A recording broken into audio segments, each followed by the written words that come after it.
All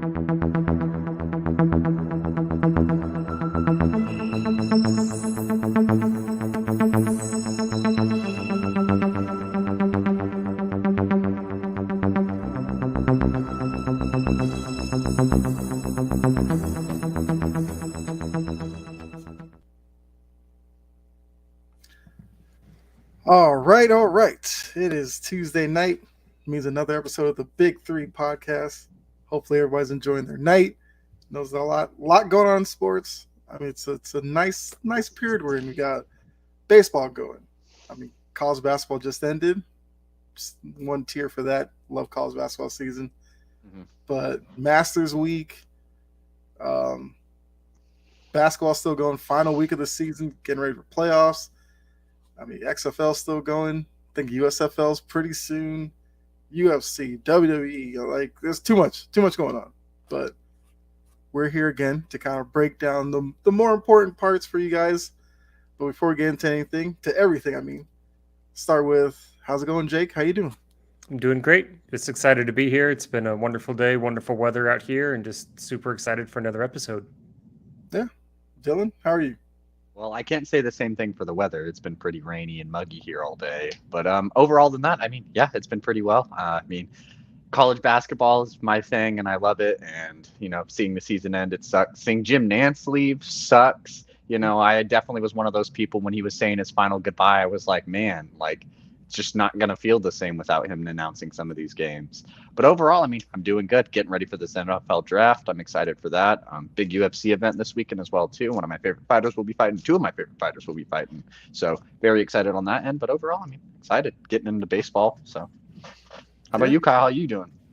I'm good. At the end of the term, when they play that one shining moment, it's like it's finally over.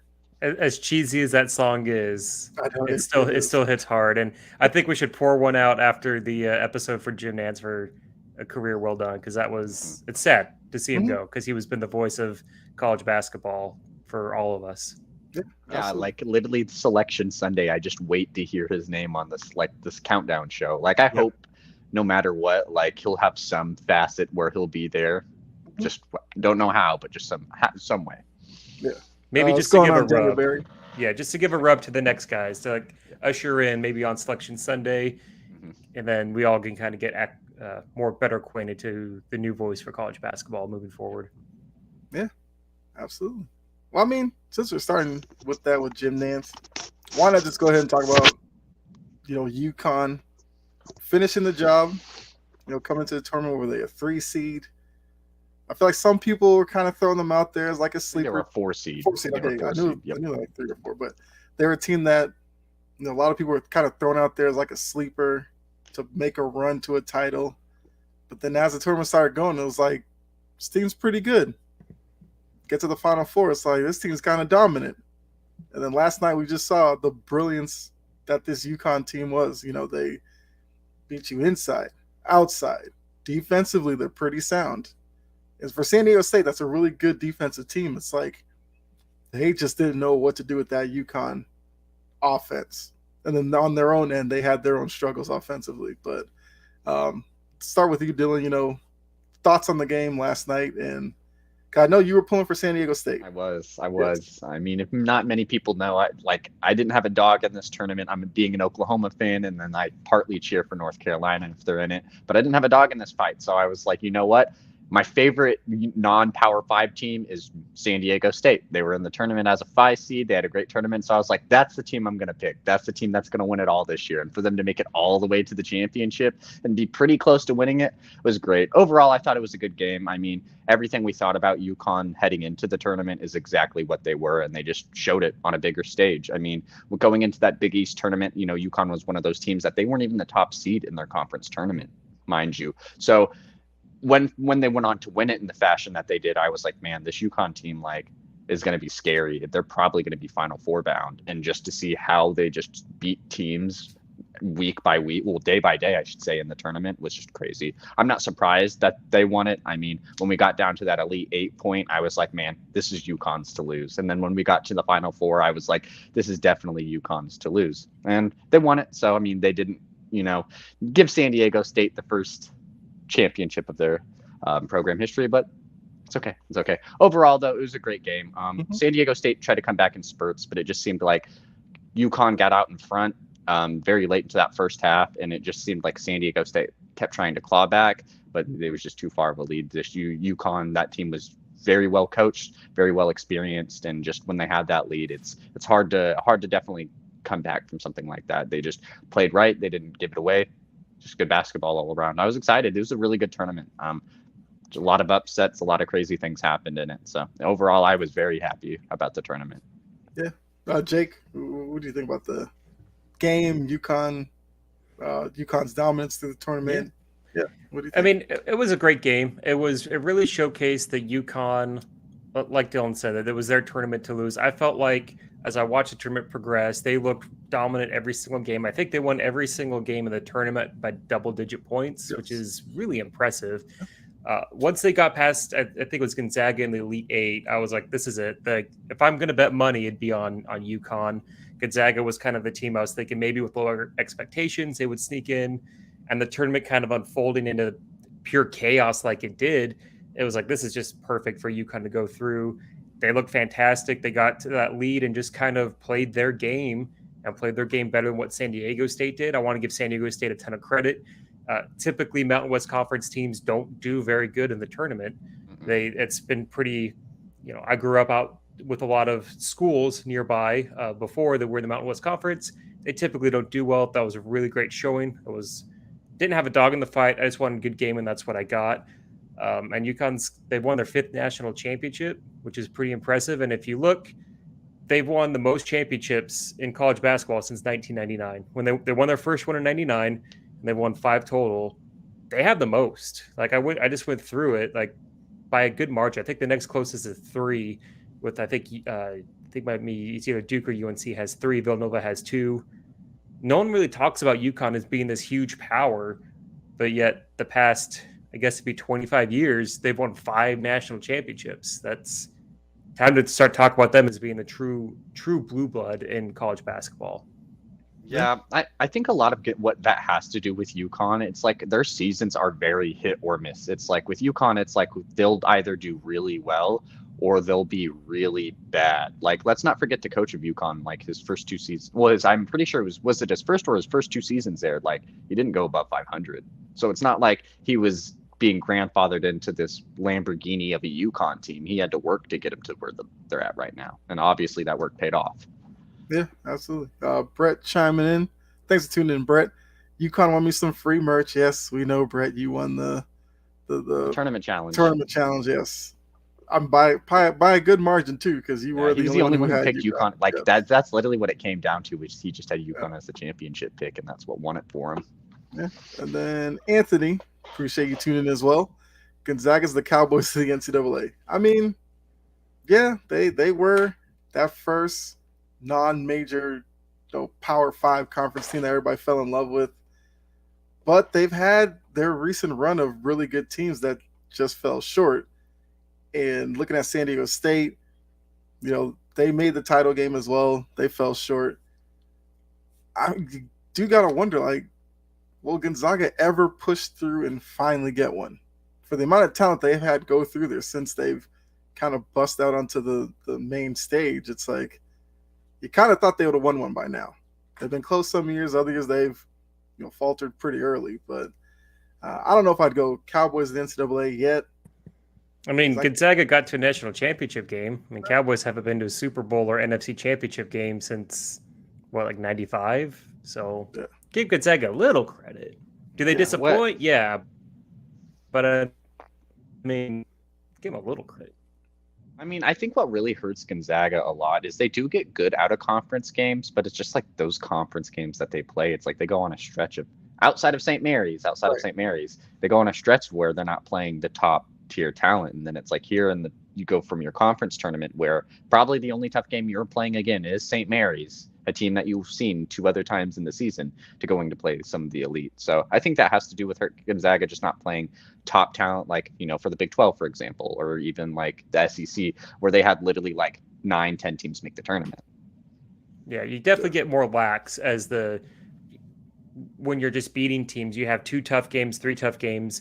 Maybe BYU has a good season here and there, but really you're not playing a very difficult schedule. Whereas the other Power 5 conferences they're having to fine tune their game as things go along. They don't face adversity.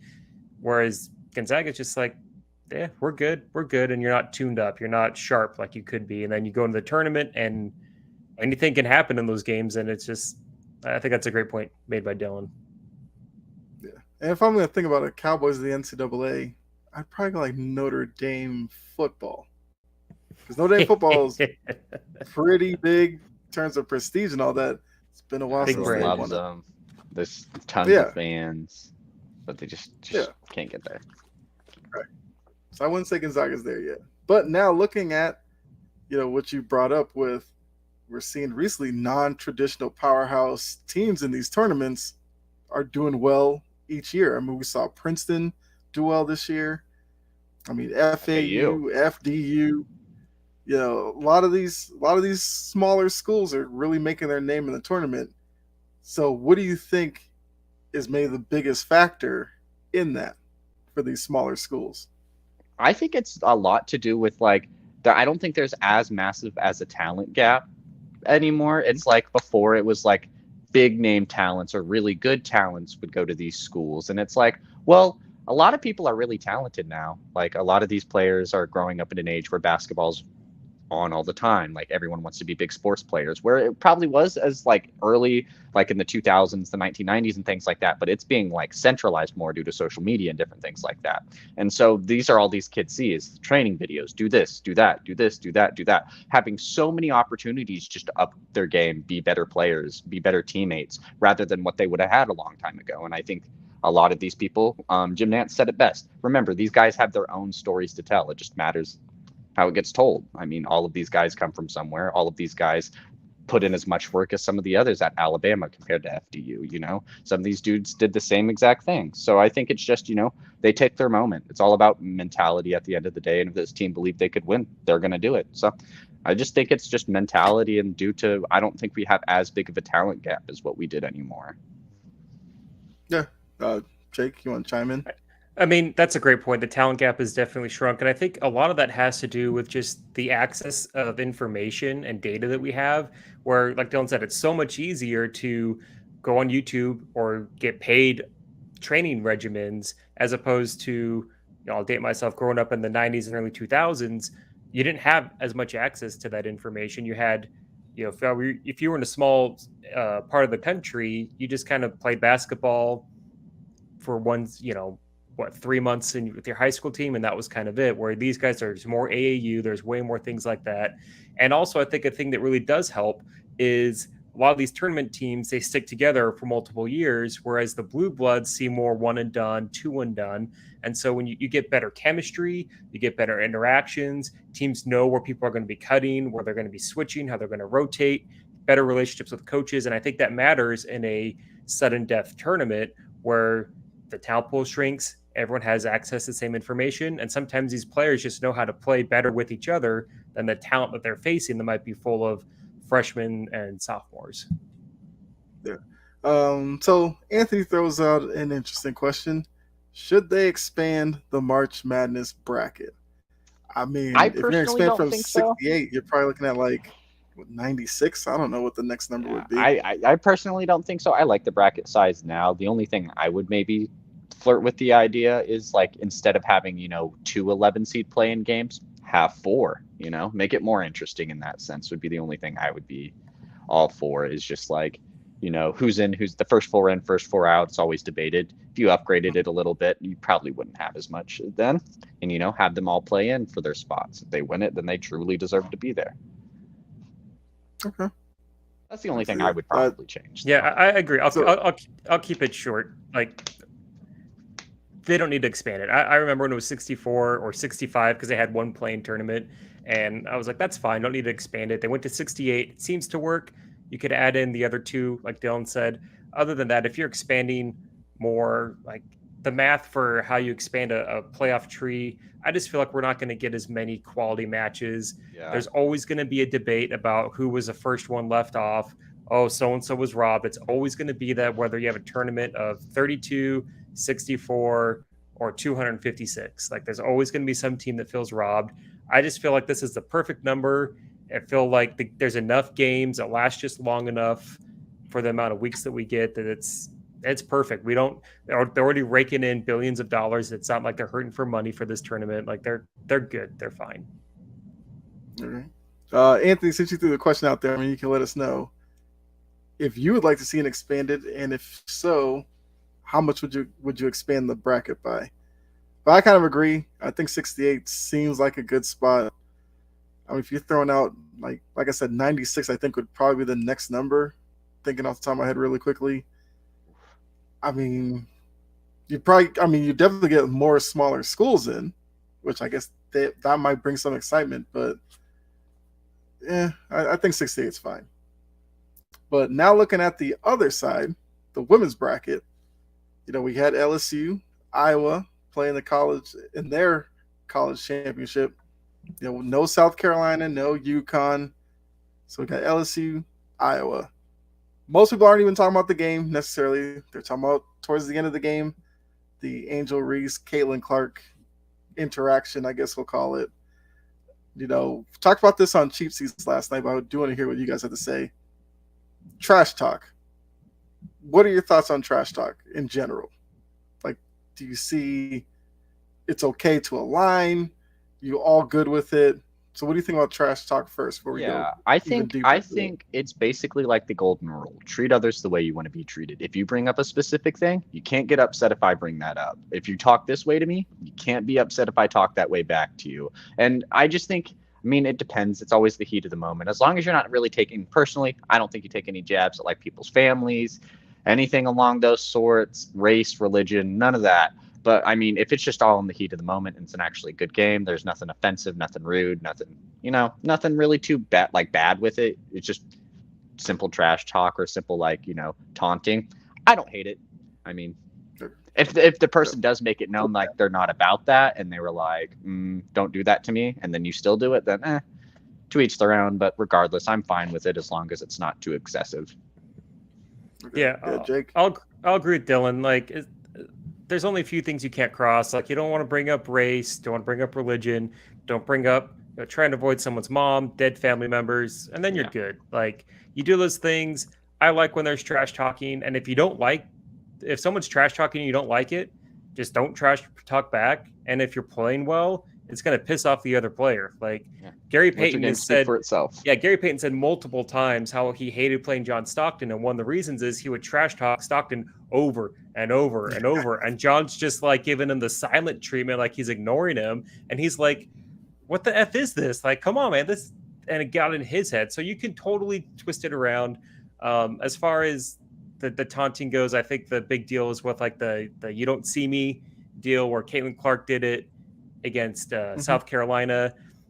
Reese did it against Iowa, and Clark got tons of praise. Reese got negative attention for that, and I just think that's BS. We all know why. It's no big secret why it's there, and I think it's just dumb. Like, if trash talk is there, it's part of the game. It makes it fun.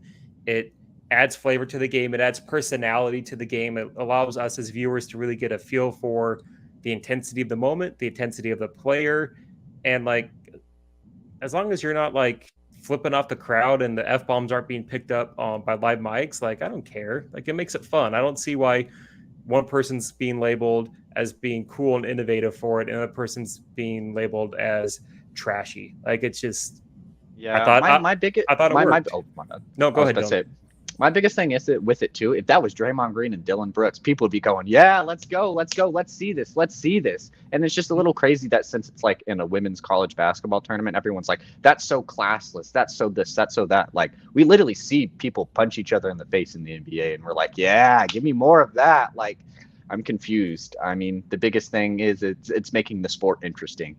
People are creating rivalries. People are trash talking. Like, I think it was like the most viewed college women's basketball tournament like I'm not sure if, I don't want to say ever, but it's definitely one of the most viewed in the long time. That's for sure. Mm-hmm. And yeah, I think it was like 10 million people watched that game. Exactly, and that's due to it having storylines. There being players that we actually know and heard of in the tournament. Like Caitlin Clark was going crazy, 40-point triple double in the tournament. Like everyone was doing a good job promoting that, like trash talking everything. And it's like, now what's the issue with it? We were all fine with it before. How come it's wrong now? If this was an NBA Finals, nobody would care. If this was a normal regular season game, nobody cared. Why do we care now? Absolutely. Yeah. And for Anthony to, I guess, set up his question, because this is the point that Gene did make, where he said Caitlin Clark did it standing at the free throw line, did the "you can't see me," where Angel Reese kind of followed Caitlin Clark for a little bit. I mean, I don't want to say taunting, but I guess trying to get her attention. We'll say that. So Anthony's saying, do you think Angel overdid it? No, I don't see it. I mean, again, it's a heat of the moment. It's passionate. They're very intense. It's a huge part of the game. And from what I've read, Caitlin didn't even see it. Like, she didn't know that even happened until after the game. So I don't think it was overdone at all. I think it was fine. It's given people something to talk about, and I think I'd take it in a positive way, because we have identity to these teams. Like LSU, they're flavorful down in Louisiana. They're very bold and colorful. Like they're very outspoken with a lot of things, and this just adds to it, adds character to them. Where for so many people before, they're not gonna even watch the women's tournament, let alone be talking about it. And now we're having this conversation. I don't think it was overdone. I mean, do you want them to be falling around like that? I mean, ideally, no, but like I'm not hurt about it. I don't have any issues with it. I thought it was fine. All right. I mean, Dylan, do you think she went over the top? I don't really think it was overdid. I didn't see like the full clip of her like following her around, but if that was the case, I mean, it's the heat of the moment. We don't know what's said during the game. Those two could have been talking trash all game. And she thought it was her moment. Like, I got the ring. Like, look. So it's really whatever. I mean, again, there wasn't anything too excessive. It's not like she was chasing her around to flip her off or call her mean names or anything like that. It was just simple taunt that Caitlin Clark did herself. And like Jake said, if she didn't even see it, it makes it even so much more of like a less of a deal. Like, she didn't get upset. She didn't get hurt. She took it in stride. Like, they won. They're a great team. That's all it was. Yeah. And, to each their own, really. I think it's fine. And also, just my last little point on this is, we all, the media has an affinity for Reggie Miller for what he did with his ride with the Knicks. We all know about how he had the hands over his neck and then grabbed his junk while staring at Stanley, like Spike Lee, and that's like way worse than anything that happened here. Talking about Spike's wife and all that stuff, and you're laughing about it, kind of like we laugh about it because it was so funny, because it was great theater. And like, to be saying like this is classless, it's like, man, come on. Like, the stuff that was said before is like, this was fine. This was good. It added some flavor to the game, and we have some characters, which is what you want to have. You want to have flavor. You want to have characters that this can grow the sport. And I think it was great. Yeah. So for me, when I look at all this, yes, we know Caitlin Clark was the tournament darling.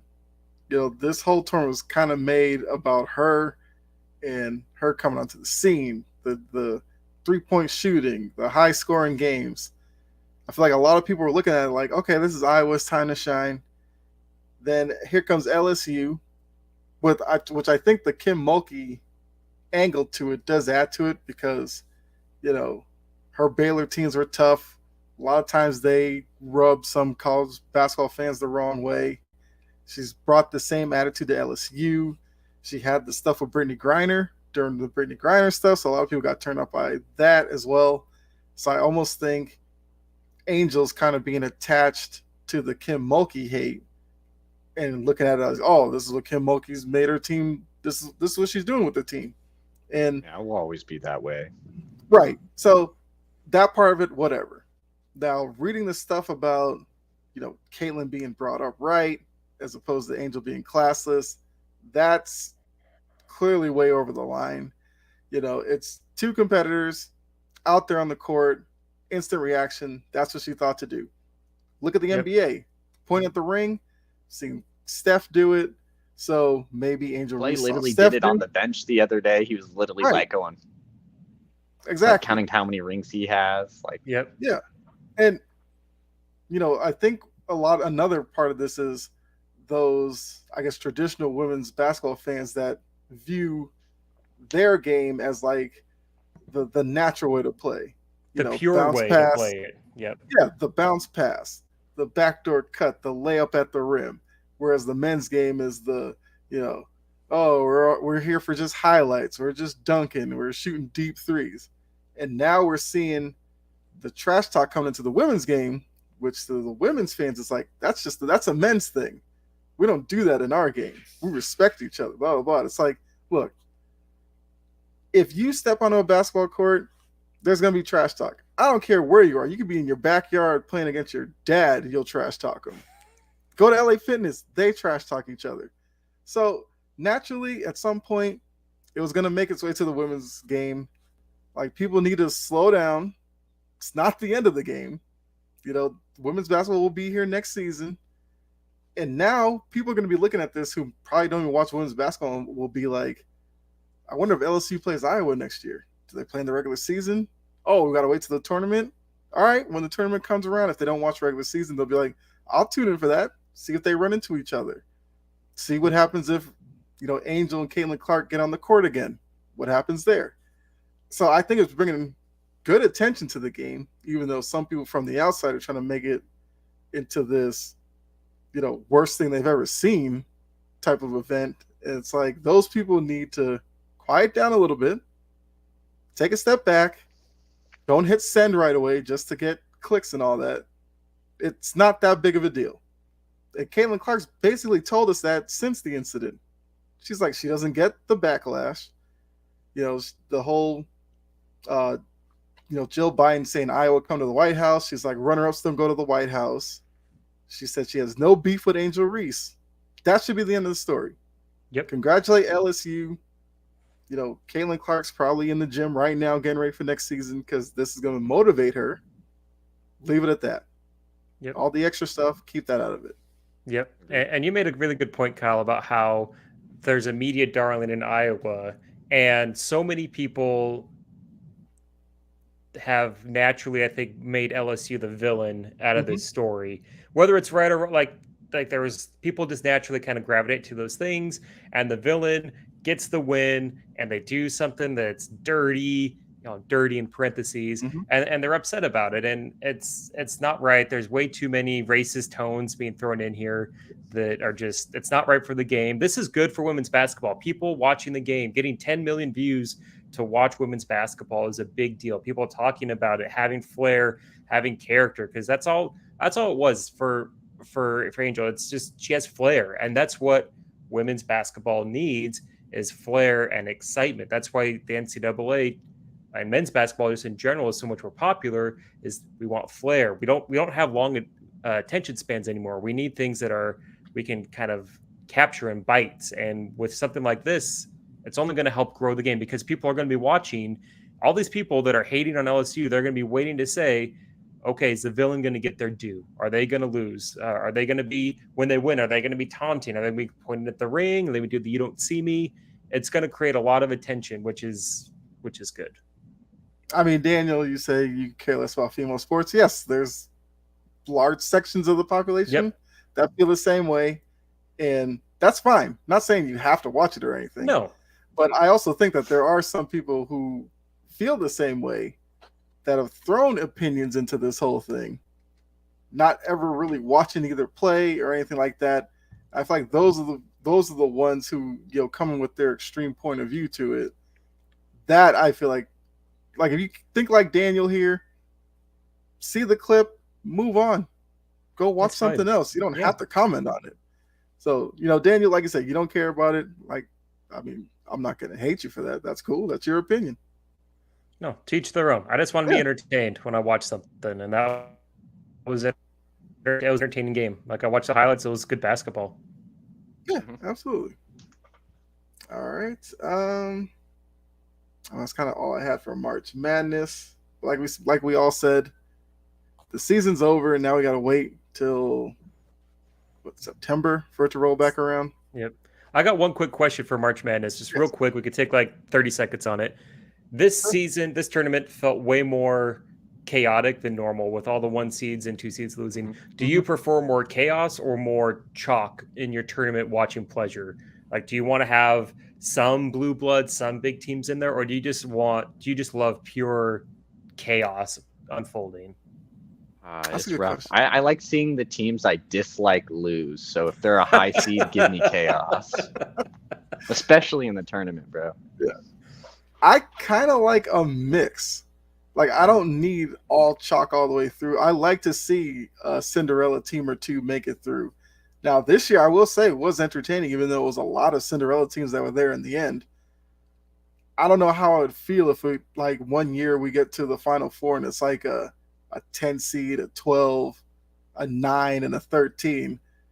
I don't know how I'd feel if it came down to something like that, but as long as we're getting like at least a 4, 5, a 3, somewhere in there, I'm fine with it.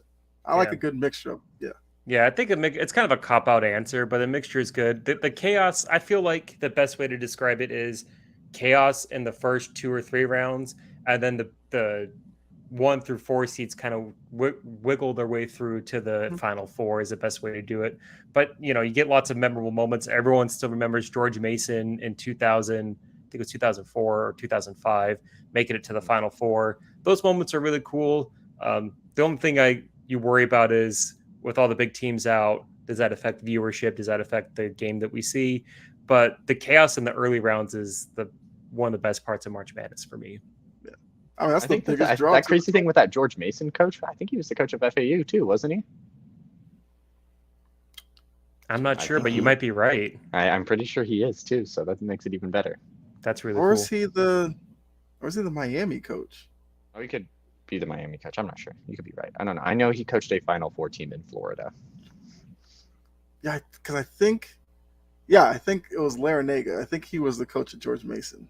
So he would be the Miami. You're probably right. If he's at Miami, then you're probably right. I think so. Still pretty cool though. Yeah, it is. Yeah, that's very cool. That is a good question. I mean, anybody in the chat, if they want to chime in as well, do you prefer chaos or chalk? But we can move on to let's go MLB. A lot was made about the new rules coming into this year. Some people loved it, some hated it. Pitch clock, the larger bases, the shift regulations, and all that. But we're in the opening week of the regular season. I'm sure you've all caught a game or two at least by now. Yeah. Has it enhanced your viewing? Do you miss the old traditional game? Like, where do you land on that spectrum? I can start with Jake. Okay. I like it. I like the change.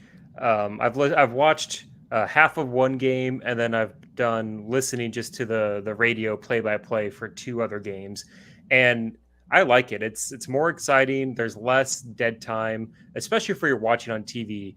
When you're watching on TV, for me, before when I'd be watching baseball, I'd be really tempted to just pull out my phone and scroll when it's 30, 45 seconds between pitches. My attention span is just not what it used to be, and to have the games go by quicker. I feel like the commentary has to they don't tell as many old man stories. They're not like, oh, this first base, his cousin used to play for the AAA team. Like, you don't hear these many, and I get it. Like, they have to fill time. Doing play-by-play and color for baseball has to be one of the hardest things because you have to really keep the audience engaged. Now they're able to talk about baseball, and it's more exciting. The games are shorter, which is what I want because I want good quality baseball. I don't want quantity. I just want good quality. Stealing is always exciting for me. I love when there's a steal going on, and the fact that steals are up is really good. The shift, I like the fact that there's not a shift because when you watch it and there's before, it just doesn't look natural. I get the strategy, I get the numbers for it, but it's just like, come on, like this just feels time and like really, this just doesn't look right. Now defenses have to be a little bit more strategic for how they can get around the shift on certain batters and things. And I think it's great. It makes the game more enjoyable. It's faster. And I think that's what baseball needs. It's just shorter games, more action. Yeah. I mean, I agree. I mean, I've watched most of the Blue Jays games I could get, and then whatever's been playing on ESPN when they have baseball games on. So, I mean, I've definitely watched a good amount of games, and overall, I like it. I wasn't someone who was really super far into baseball before all these changes were made, so I have seen games before, and it's definitely a big noticeable difference. The games does seem like it goes by faster.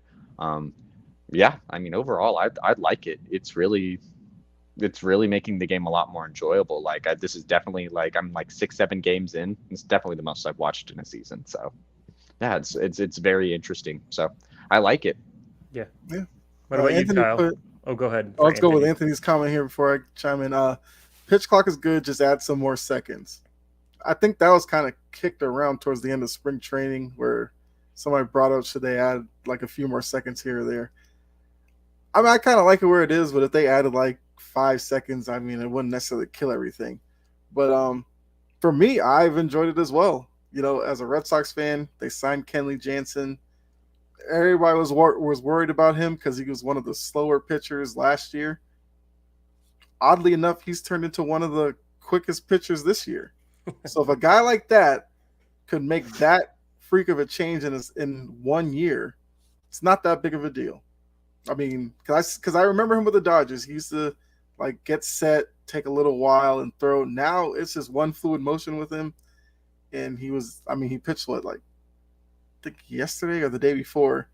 Didn't look like it threw off any of his command or anything like that. So I'm for it. And like you said, Jake, I love the stolen base.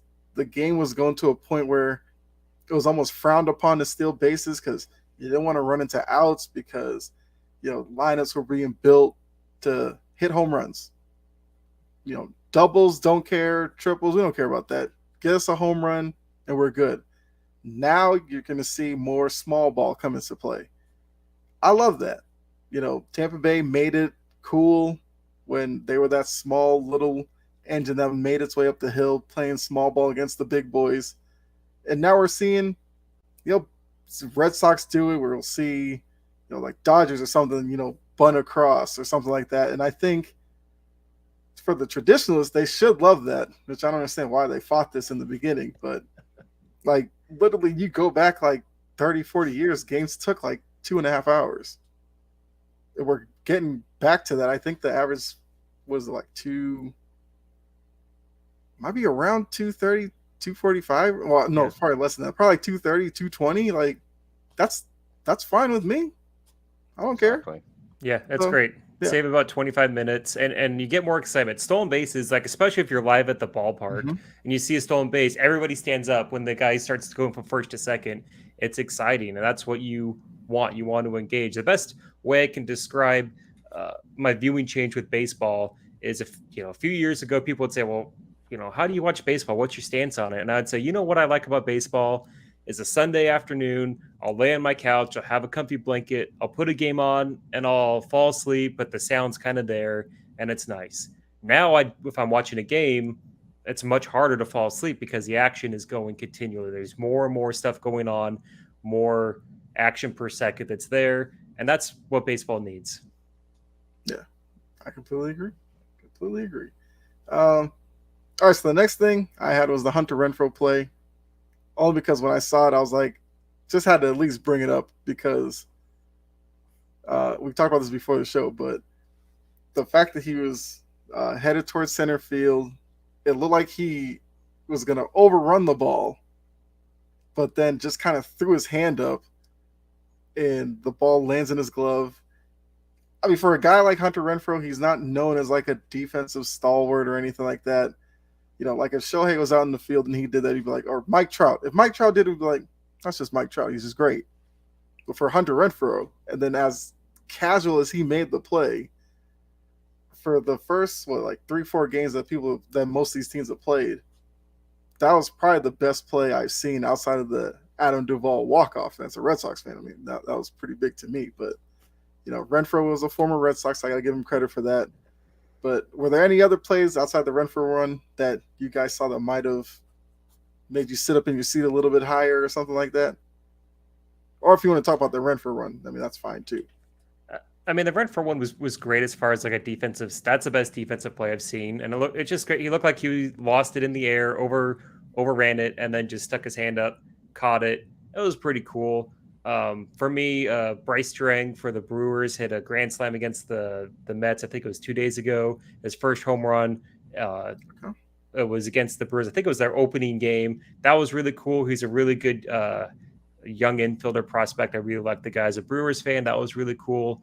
But as far as like the plays that stick out, like Hunter Renfroe was awesome. As he played for the Brewers for a little bit, got to give him respect. That was cool. Clickbaity to get on like the reels or whatever. That was fun.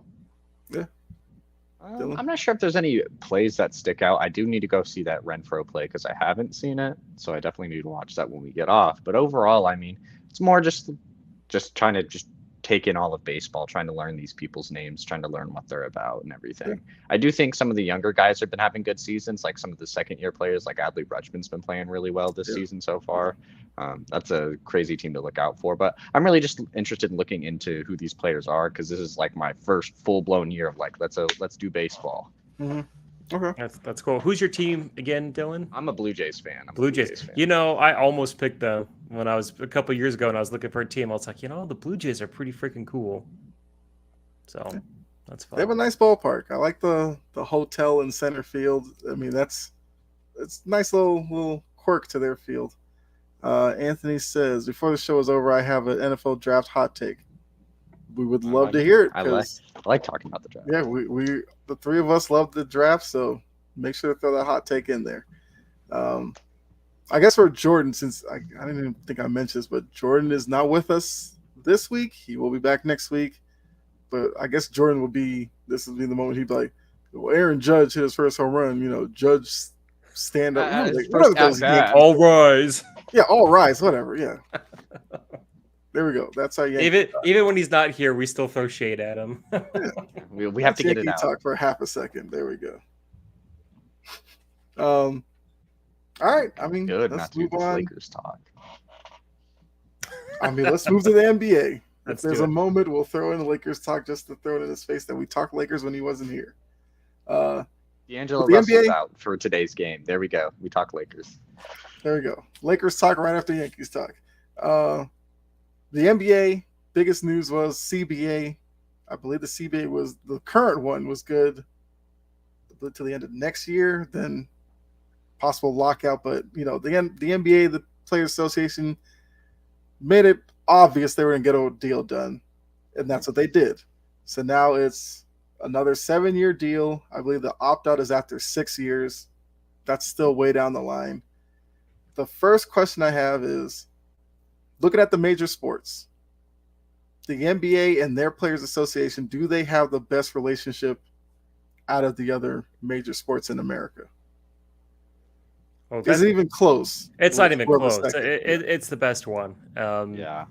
I mean, there were moments before when there was the strike in 2011, 2012, where the season got delayed till Christmas, and things were very not very good between the players and the owners. But that was more because of David Stern. The reason why the players have a good relationship is Adam Silver has proven to be a players commissioner. Mm-hmm. He understands that the players are the ones that are bringing us the entertainment. They're the ones that add the most value, and he wants them to feel empowered with this.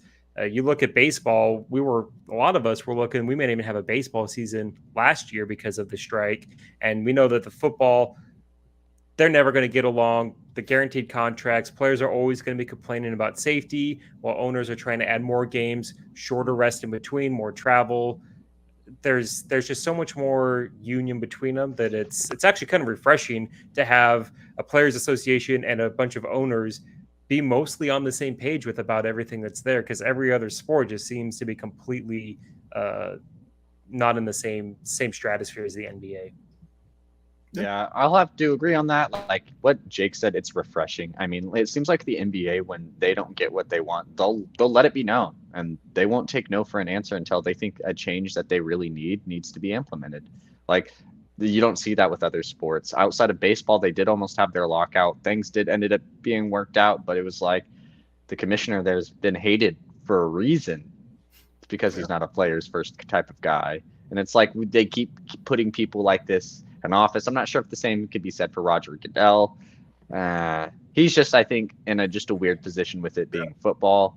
But overall, yeah, I mean, it's very refreshing. It's glad to see that they're able to get a deal done in a timely manner. There was no hate. It wasn't like, we need this from him or we need this for that, or any bad blood between the two sides, like sometimes you see when it comes down to these negotiations. So overall, it's very refreshing. I'm glad they got a deal done. Okay. Yeah, I agree. I mean, I don't think it's anywhere close with terms of the NBA. To be honest with you, I couldn't even think who would be in second. Because baseball, we know, well, that hate might be more with fans. I don't necessarily know how players really feel about Manfred. But NFL, we know players are very outspoken against Goodell. I mean, hockey, I couldn't really tell. Well, I know Bettman isn't necessarily the greatest leader either for hockey. So pretty sure the relationship there isn't that great. But the NBA Players Association, they'll talk on matters together. They usually are on like the same line of thinking with everything, same side of the street. It's very rarely we'll see Silver come out and say something, then the Players Association will come out and say the absolute opposite. Never get that.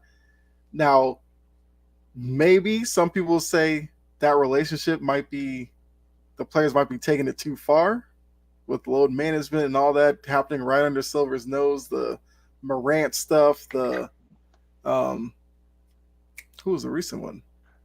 Like Morant, Brooks, all that going on there. Even going back, I'm trying to think, there's like another, Bradley Beal had something recently, I think, but whatever. Now, they did address some of that in the CBA. First off was kind of the games played requirement for postseason awards now. They set it at 65. First question, are you good with 65? Would you like to see maybe a different number? We'll start with that. So, Dylan, what do you think? I mean, we've talked about it before. You just said you were fine with 70. I'm fine with 70. I mean, it's the MVP, the most valuable player, and you're pretty valuable when you play. So yes. I'm completely fine with 65. I'm completely fine with there being a requirement. And if they raise that requirement, I don't hate it at all. I think, missing 10 games, this should probably be the mark. But, I'm fine with it being 12. Overall, I mean, it's something. It's a start. We have a lot of players who, sometimes will kind of gauge who to be an MVP. It's like, oh, he's only played 55 games this season. He's only played 62 games this season. And then I'm glad we kind of have like a cutoff line to be like, sorry, no matter how good you played in those 55 games, you can't be MVP because you didn't play the whole season. And I'm completely fine with that. Sometimes it might not be fair to a player. Let's say they have an exceptional season, get injured. That would suck. But in a sense, like it's very valuable being available. So I'm completely fine with that. Yep. Anthony says 65 games. Looks like Embiid will never get the MVP because he's always under 60. This year, bucks the trend. I think he's over 65 at this point. If not, he's really close to the number. So, but yeah, he's done all he can.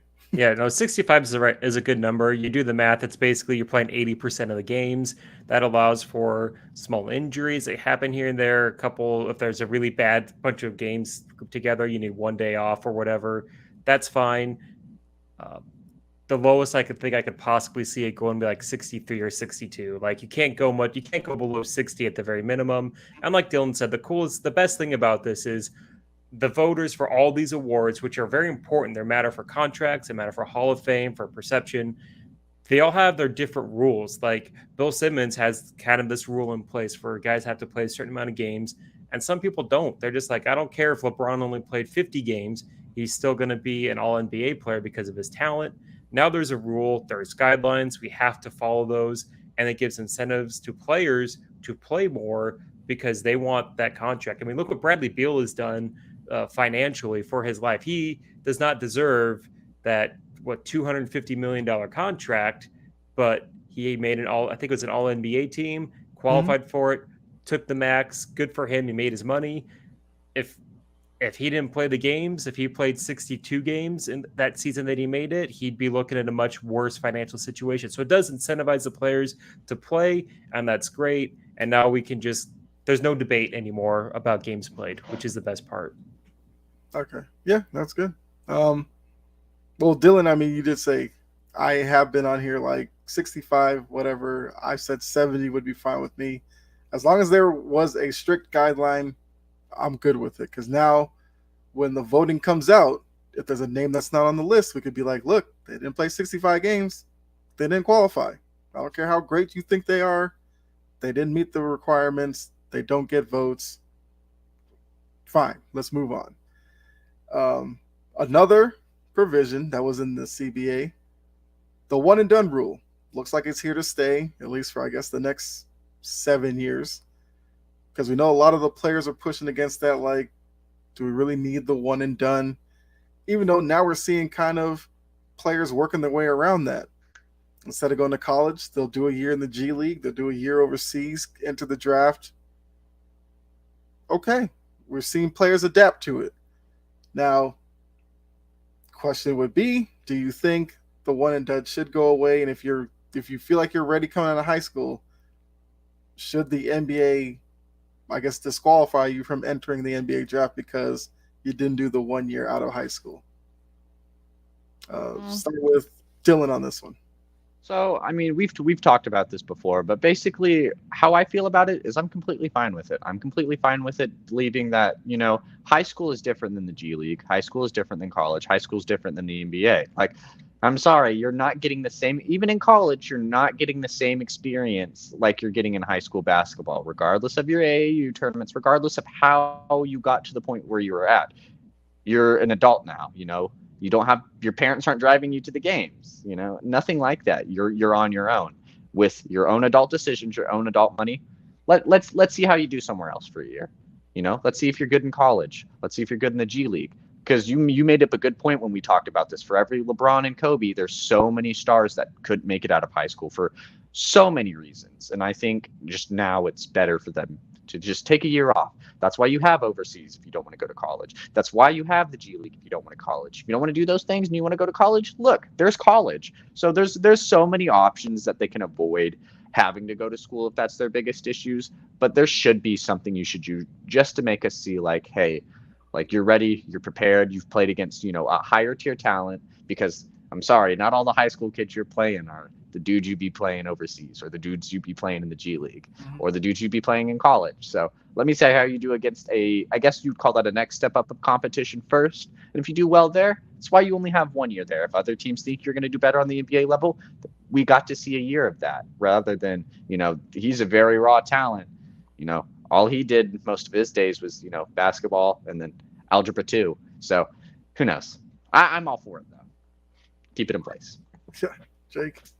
Yeah, for the most part, like I agree. Like the one and done rule, I think is there almost as a safety net for the players because, like for every LeBron James, there's so many players that even when they were successful, you hear about the stories of how they had hard times coping with the schedule, being away from their family, being 18 years old and being around 30-year-old men, you can't go out to drink, you can't go to the clubs or can't go to bars or whatever because you're under 21.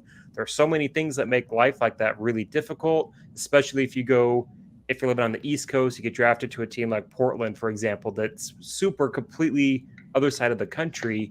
It just makes that adjustment really, really hard. There's so many opportunities to flame out. I think it's the right decision to do. It's hard because there are exceptions where like LeBron James, like his junior year, he could have played in the NBA with how good he was. He wouldn't have been great, but he still could have played. I think they should keep it. I've heard some people say, like, if you want to go for your first year, that's fine. But if not, like commit to 2 years in college instead. I don't really like that idea either. The only thing that could help with that is it would help college basketball for the stars to have another year, which makes college basketball more interesting. But I think it's there. I think it's there for a reason. I think it protects teams from seeing a kid play that's really raw, that's dunking on kids that are 6 inches shorter than him, going to the NBA where they're skinny, their bodies haven't fully developed. I think it's the right call. And Anthony, I can't speak to Portland now, but Portland back in the day, I grew up outside of there. It was a cool place to be. Yeah, I'm fine with one and done. And even what we're seeing now is the talents that, like LeBron back in the day, those guys will just go overseas with the G League. They'll get a year of some money in their pocket, enter the draft, make big money, and they'll be fine. Yeah, it's not the direct line to the NBA, but they'll still get there. So I don't think it's that big of a deal. I do see the 2 years if you do go to college. I'm sure a lot of the big name programs would love to see that, because for every 5-star McDonald's All-American that they get, they know they only get him for 1 year, and they got to capitalize on that 1 year, otherwise he's gone. If he had a second year, I'm sure the coaches would be happy. But yeah, one and done, it's fine with me.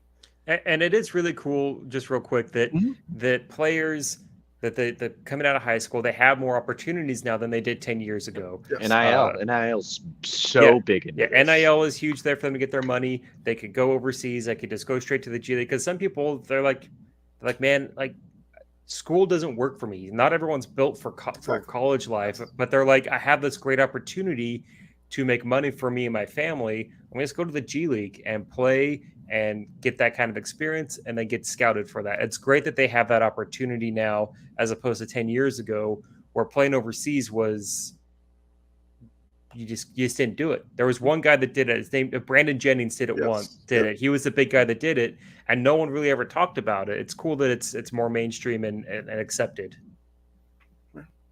Like the Brandon Jennings pull.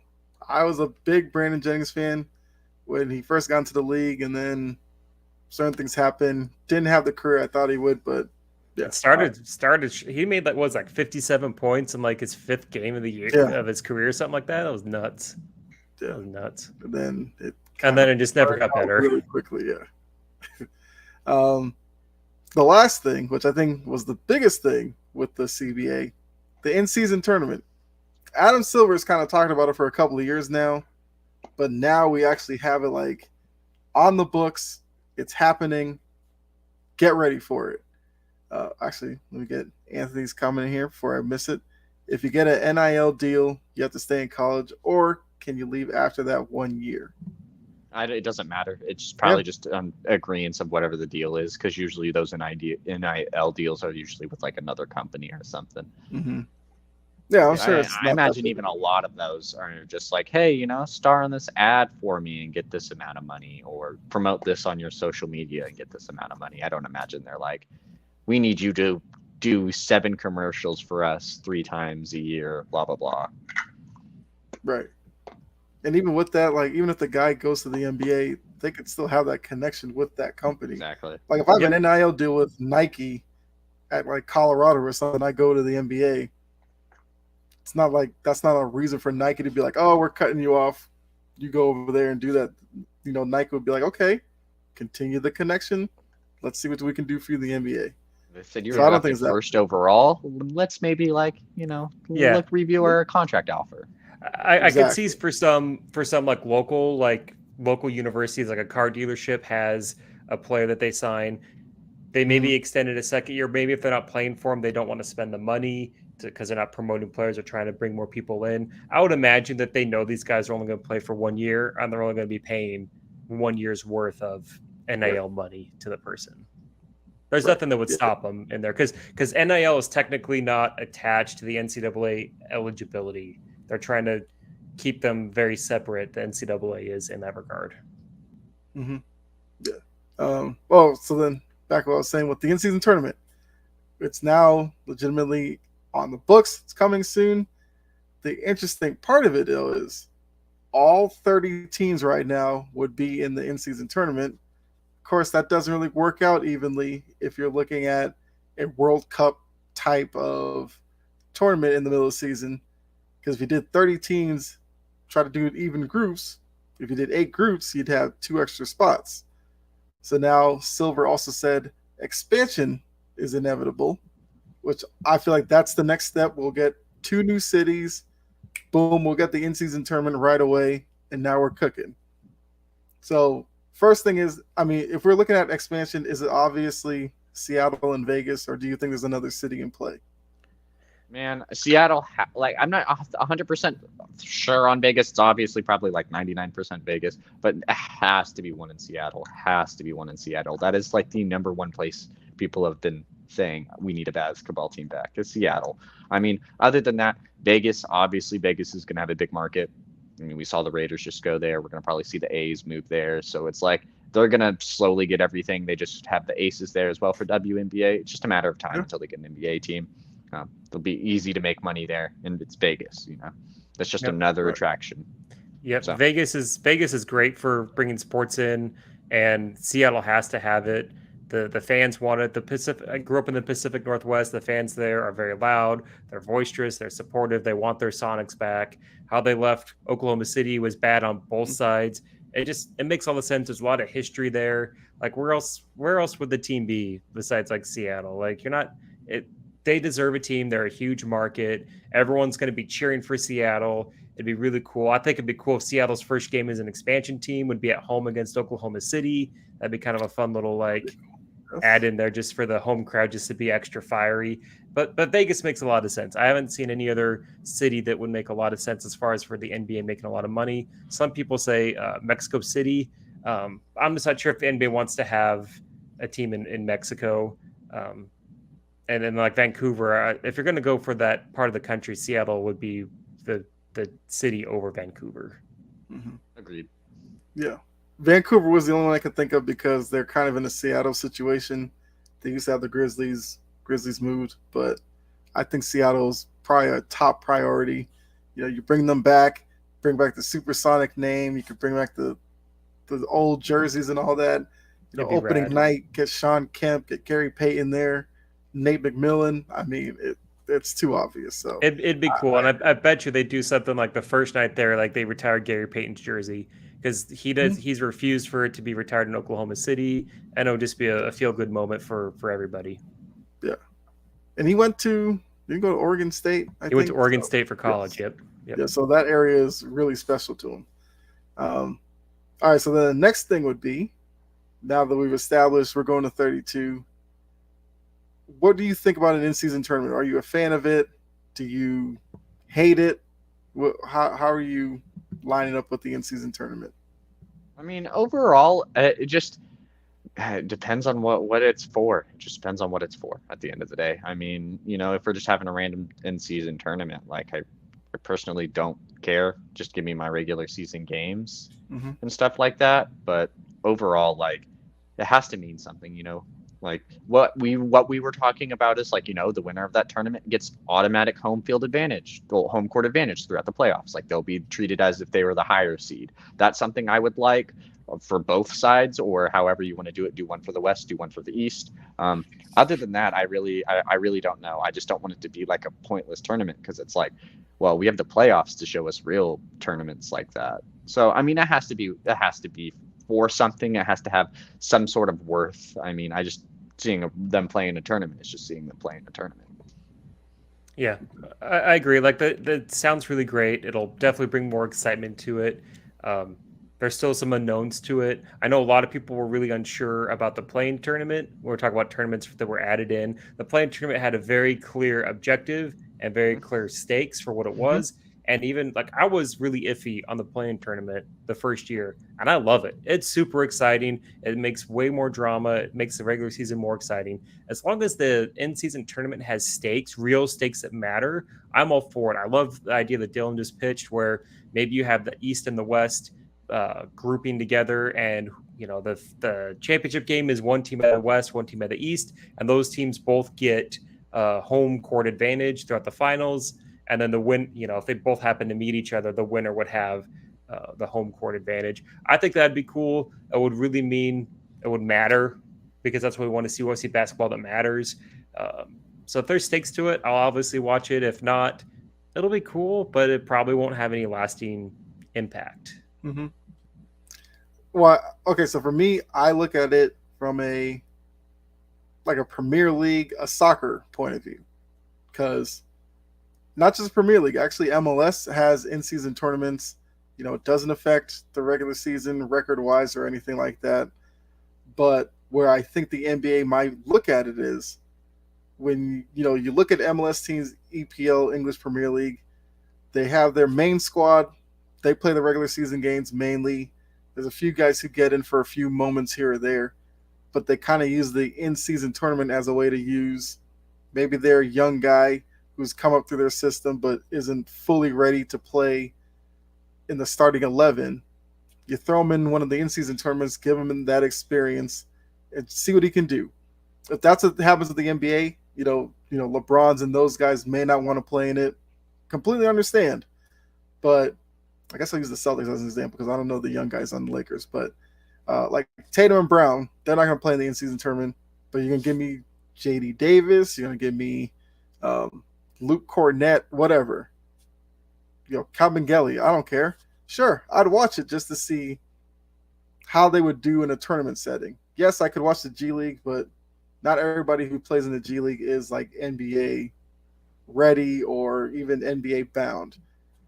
In-season tournament, more likely you'd see those guys play. So that I'd be fine with. I think NBA fans would be okay with it too. I remember it was introduced, I think there's like an article or something like 5-6 years ago with a lot of the international players who they're used to this structure. Like Spanish basketball, they have in-season tournaments because they copy English soccer. And they said, could the NBA handle it? Some guys are like, no, it's the worst thing to do here. But I think like Ricky Rubio and some others are like, they would love to have it to break up the monotony of just the normal 82-game schedule. So I'd be interested to see what happens with it when it comes and how it's received by NBA fans. But I like the idea. I do. As long as it's like young guys, yeah.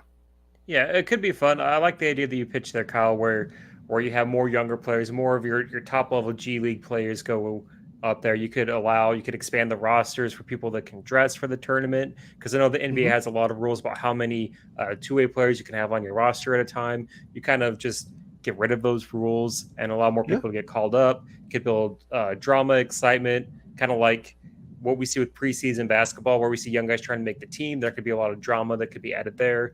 So that could be good. I just need to see this thing more fleshed out, but I'm not against it.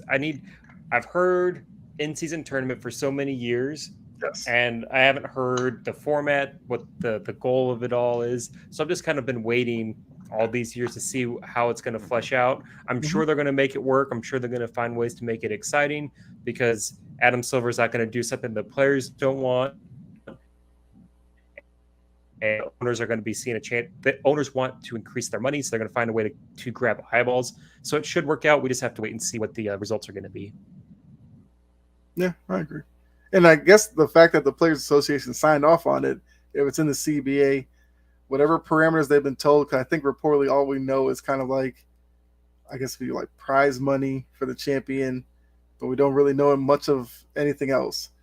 So I'm assuming Silver's probably pitched a certain type of thing to the players, and they're like, okay, we could go for that. So I think I feel like the players are on board. I like the idea, and I think they should go with it. But I did think of another question to go with it. Now that we've said Vegas and Seattle have to be expansion teams, that would kind of throw out of whack the East and West, because Vegas and Seattle have to be in the West. You'd have 17 in the West, 15 in the East. A team would have to move from the West to the East. I think there's an obvious team, but who do you think would have to make that change? Oh, you could do total realignment for all of basketball. That's also another option.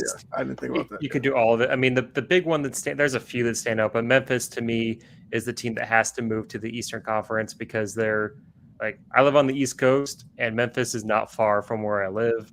Right. New Orleans is a team that they should move over. There's a lot of teams that could move, but for me, Memphis is the one where it's like, why are they in the West? I get that they started in Vancouver and moved, but if I was running it, I would just cut it right down the middle. You could argue that the West would have a competitive advantage because they'd have two expansion teams as opposed to the East having none.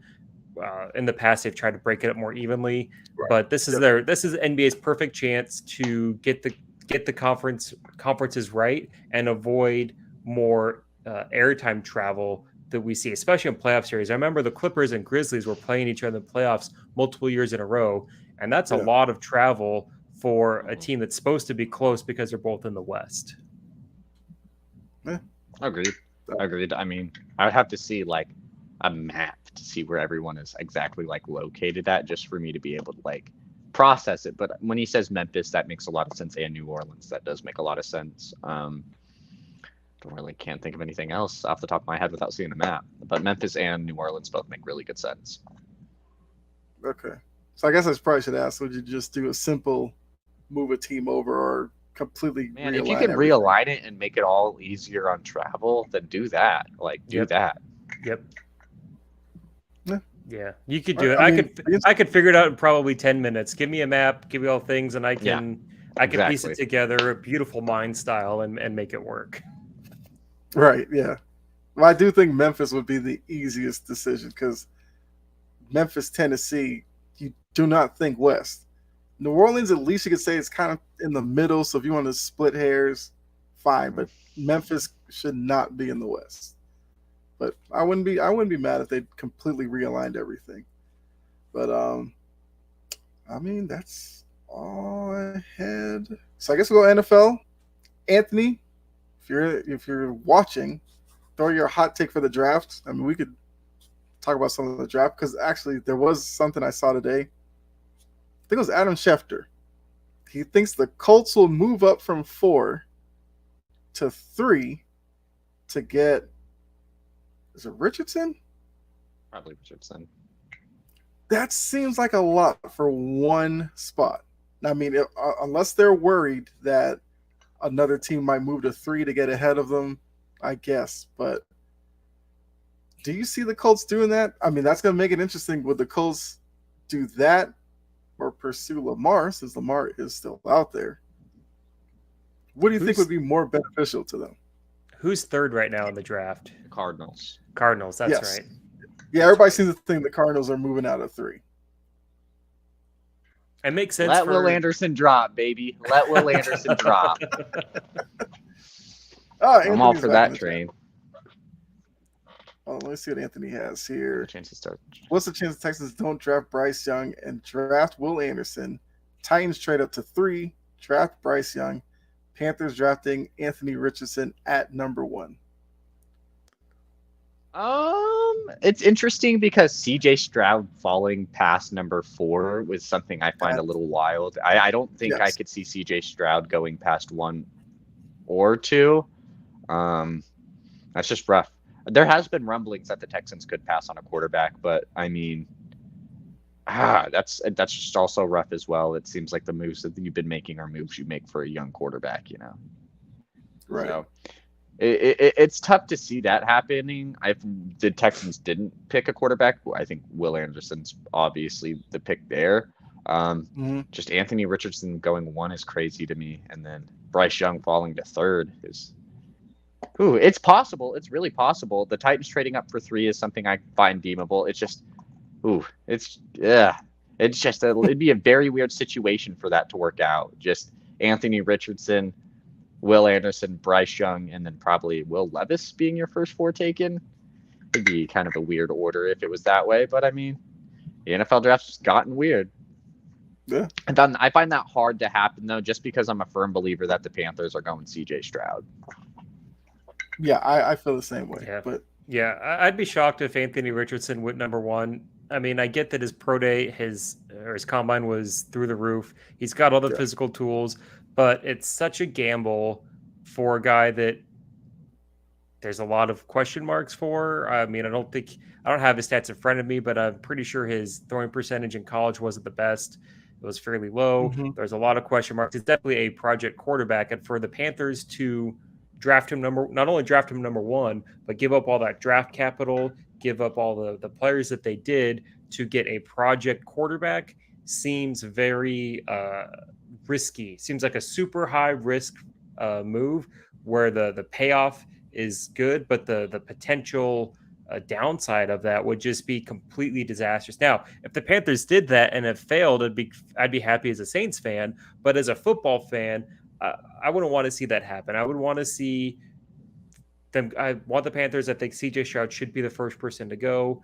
Anthony Richardson, you can't give up all that draft capital and the number one pick to someone that could be a project. We've seen project quarterbacks in the past, so that how much time they take to develop, and it wouldn't be the best situation for Anthony Richardson to succeed in. I just don't see that happening. The Panthers, they have to have they should know who they're drafting. They should have fallen in love with a quarterback, and I just don't see it being Anthony Richardson.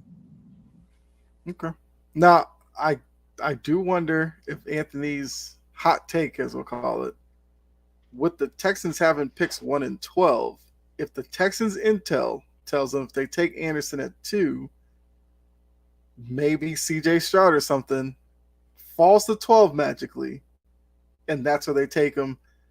I mean, I'd probably say Houston's pulled one over on everybody if they could magically. Thinking this over in my head, I can think of a plausible situation. Well, so we've had rumors that Will Levis has met with the Texans a couple of times. He's a quarterback that's looking deemable to drop. I think what happens, and it'd be a weird situation, the Panthers still draft Anthony Richardson at 1. They take Will Anderson at 2. Bryce Young goes 3 to the Titans, and then at number 4, you get either the Colts trade for Lamar and during that offseason, so they don't have 4 anymore. The Ravens do something else. Maybe they're not a big Will Levis team, and Will Levis drops to 12. But it's just not taking a quarterback would just, it would definitely not be smart for you guys, because if you think Davis Mills is running that offense, you got another thing coming. Nope. The Houston needs to salvage this. They need a quarterback to give their team hope. I mean, if they go for that you have to love Levis. You have to fall in love with him as the Texans.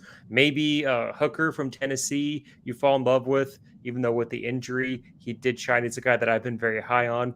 If there's a quarterback that you have a lot of value and trust in that you think could fall, I could see that. But it is just a huge risk for a franchise that isn't very stable, doesn't have a lot of history. This is one thing for a franchise like, the strong franchise like Pittsburgh to do something like this, or New England that has good infrastructure. But Houston just doesn't have that leadership, bad ownership. I just think it would just be a disaster. You take your guy that you want to build your franchise around at number 2, and you make it work. I guess CJ Stroud would happen to 4. I forgot about Stroud in my head. Yeah, I guess that would happen. Man, I don't know. It'd just be a weird situation. Yeah, if CJ Stroud goes to 4, the Colts are hopping on that, and they're taking that cheap contract and the guy who I think is going to be the best quarterback in the draft at number 4. That'd be a miracle if that happened for him. Yeah. So John says he clearly isn't a believer in the Panthers going Richardson number 1. We've kind of said that too, but we know some teams fall in love with that one player who has the really great workout. Man, if that just happened, it would just leave a sour taste in my mouth. And that's nothing against Anthony Richardson. I think he'll be a great prospect. I think he has all the intangibles to be the best quarterback in this draft. But it's like drafting the question mark number 1 overall is just you traded up for that pick. And trading all that talent and other draft picks to get a guy. You need someone that's going to work. Do you really think trading away DJ Moore was worth Anthony Richardson, or do you think DJ Moore was probably worth getting CJ Stroud? It sounds a little bit better when you say CJ Stroud. Yep. John also says he'd rather have Duggan and Stetson over Richardson. I don't know about Stetson, but that's a thought. There is another name, because I saw Mike Tannenbaum. Now, believe you and me, a lot of the things Mike Tannenbaum says, I just listen to it and go, that's why you no longer run a team. He's thrown out there in a mock draft, I guess, that he did, Hendon Hooker going as high as 5 to Seattle. Do either of you see any way in the world Hendon Hooker gets drafted 5th overall? Well, I'm the resident Seattle fan here. Mm-hmm. No, not at all. He has a torn. He's coming back from a torn ACL. No, I mean, he's not a Joe Burrow-esque caliber to where if he got injured, he'd be fine, or Tua, or Justin Herbert, Patrick Mahomes, Deshaun Watson. He's not any of those guys. Hendon Hooker is good, but drafting a quarterback at 5, a quarterback with injury history at 5, and to a team that already re-signed a quarterback and isn't necessarily rather looking to draft a quarterback at 5 as what they would rather do with their pick at number 20 or any of their multiple second round picks, I should say. So no, I feel logically if that happens, being a Seahawks fan, I'll be there at the draft.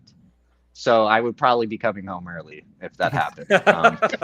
I definitely do not want that to happen. I'm all for the Will Anderson to drop to us at 5 train. I would rather us take Anthony Richardson at 5 before we thought about taking Hendon Hooker, which has also been at play. Seattle seems to really like him. But yeah, I couldn't do that. Could I see him crack the top 20? Maybe. Maybe a team thought like he was really good, had a good meeting. Could I see him go first round? Maybe, definitely. But number 5, top 10, top 15, probably not. No, I agree. That's too soon. That's just people trying to stir up quarterback drama because quarterbacks getting drafted in the top 10, top 5. That's the sexy thing to do. I don't see it happening. I really like Hooker. The whole time we've been doing the mocks before the Saints got Derek Carr, I wanted Hooker to go to the Saints. I thought he'd be a good fit. Could take a year to kind of get that knee right and the next year play. If Seattle drafted him either maybe 20, but in the second round, that'd be fine. He can have a year, get his knee right, work with Geno, get familiar with the offense, and the following season maybe he takes over. But at 5, there's way too many valuable, talented players that Seattle needs than just to get a quarterback who's not going to play this year. Right. So Anthony did say before, who on the Panthers in the past reminds you of Anthony Richardson? The owner loves Anthony Richardson, to which John said, if you're talking about Cam Newton, that was under the old owner, not the new one, and a different coach. Now, that is Tepperson. Right. That is true. And as we were talking, I did think of a scenario that probably fits with Anthony's question from before about the Texans not taking Young at 2. So what if, I guess his scenario was Panthers take Richardson 1, 2 is Anderson, 3 Young, Stroud is 4. Texans come back around at 12. Would they go Hendon Hooker at 12? And I mean, Dylan, you said that's a little high, top 15. But if I'm a Texans fan and you're telling me we came out of the draft with Will Anderson and Hendon Hooker in the first round, I'm not mad at that. You go next year until Hooker's ready. I guess you throw Davis Mills out there. You take your lumps. You tell the fans, like, look, Davis Mills isn't our future. Our future's that guy from Tennessee who's rehabbing. And when he's ready to go, you guys will love what you see. Could Texans fans get around that way of thinking? Not if they drafted him at pick 12. If they traded back in the first round. Sorry, go ahead, Dylan. I was going to say, not if they drafted him at pick 12. If they traded back in the first round and drafted him at 20, and I think that could be somewhat believable. If they were like, hey, we were sitting at 12 and either none of the quarterbacks we wanted were available or we weren't 100% sold. We thought there were some question marks. Like, get some draft capital back, beef up that team to make that Hendon Hooker pick look better. But overall, not at 12, man. That's just it's so much of a risk for someone who's coming off like a torn ACL, like I said, but also who, even if he probably wasn't, still wouldn't have been one of these top 4 quarterbacks in the draft, I would think. Maybe over Anthony Richardson, but Anthony Richardson had such a good combine that I probably still think he would be there. It's just a risk. It's a risk. A lot of people weren't big fans of that Tennessee offense just because of like how it was ran. So there is some questions about Hendon Hooker outside of his like great accurate quarterback, of course, but it was just, he was kind of in an offense that was kind of made for just throwing it to quick receivers and they'll get you your yardage. But overall, he's a good quarterback, very accurate. It's a risk. That torn ACL is a risk. That's 12th overall pick. I mean, if you're getting some capital back to, like I said, get some other pieces around him, even if that means you somehow, trade 12 and get a player of some sort, who knows? But rather than that, I couldn't see them getting behind it at 12. I think they would be like, I rather would have just taken another need. Paris Johnson. It's right there. Yeah. Yeah, I agree. Sorry, my internet lagged, and I didn't mean to talk over you, Dylan. But the only way I would, as a if I was a fan of the Texans, that I would want Hooker in the first round is if you trade back. You have to trade back to 20, 22. Then you could convince me as a fan. Okay, we got our stud on defense. We have our quarterback of the future. We're gonna love him. I'll have faith. I still think though there could be a chance he's available in the second round, and you just go with him in the second. But you just have to kind of read the room because you know that the GMs get quarterback drunk with the draft, and they'll do anything. They could just trade up out of nowhere into late first round and steal them. But there's no way at 12. There's too many other good players at 12. 20, you could sell me on. 12, not so much. Yeah, especially with like this at that 12 spot. They're a team that needs offensive line as well. Yeah. And there's just so many great tackles that you would definitely have your hands on picking. Your quarterback's not going to be doing very good if he doesn't have a good O-line. I mean, Andrew Luck's career ended early because of that, and you have to get O-line there. The Texans got Shaq Mason, right? They traded for him, right? Yes. So you have Shaq Mason, Larmy Tunsil. Man, you're building up a decent O-line there. Like, not getting one of these top two quarterbacks, which is, I think it would be a sad move. You're kind of already building something for one there to be successful. Not even like so much be a playoff contender now, but you're giving him offensive line. You're giving him veteran help. You might even draft a receiver for him, which is something they could do at 12. Yeah. Just not getting a quarterback with that number 2. It's like you have to think Will Anderson Jr. is like practically your next J.J. Watt, your next big edge rusher, your next Jadeveon Clowney, someone who can just tear it up for you on the defensive end. And if you believe that, then understandable, but like you have to be sold on him not to think Bryce Young, CJ Stroud, or even if you wanted Anthony Richardson at 2 is the answer. All right, so John chimes in with, who was that other quarterback in draft from a smaller school? He had like 6 interceptions his whole career and like 78%. He then said, look up Jake Haener. Jake Haener, the Fresno State quarterback. I'll tell you why he's going to be in the top 3. 72%. He played in Fresno State? I don't know. I mean, he wasn't.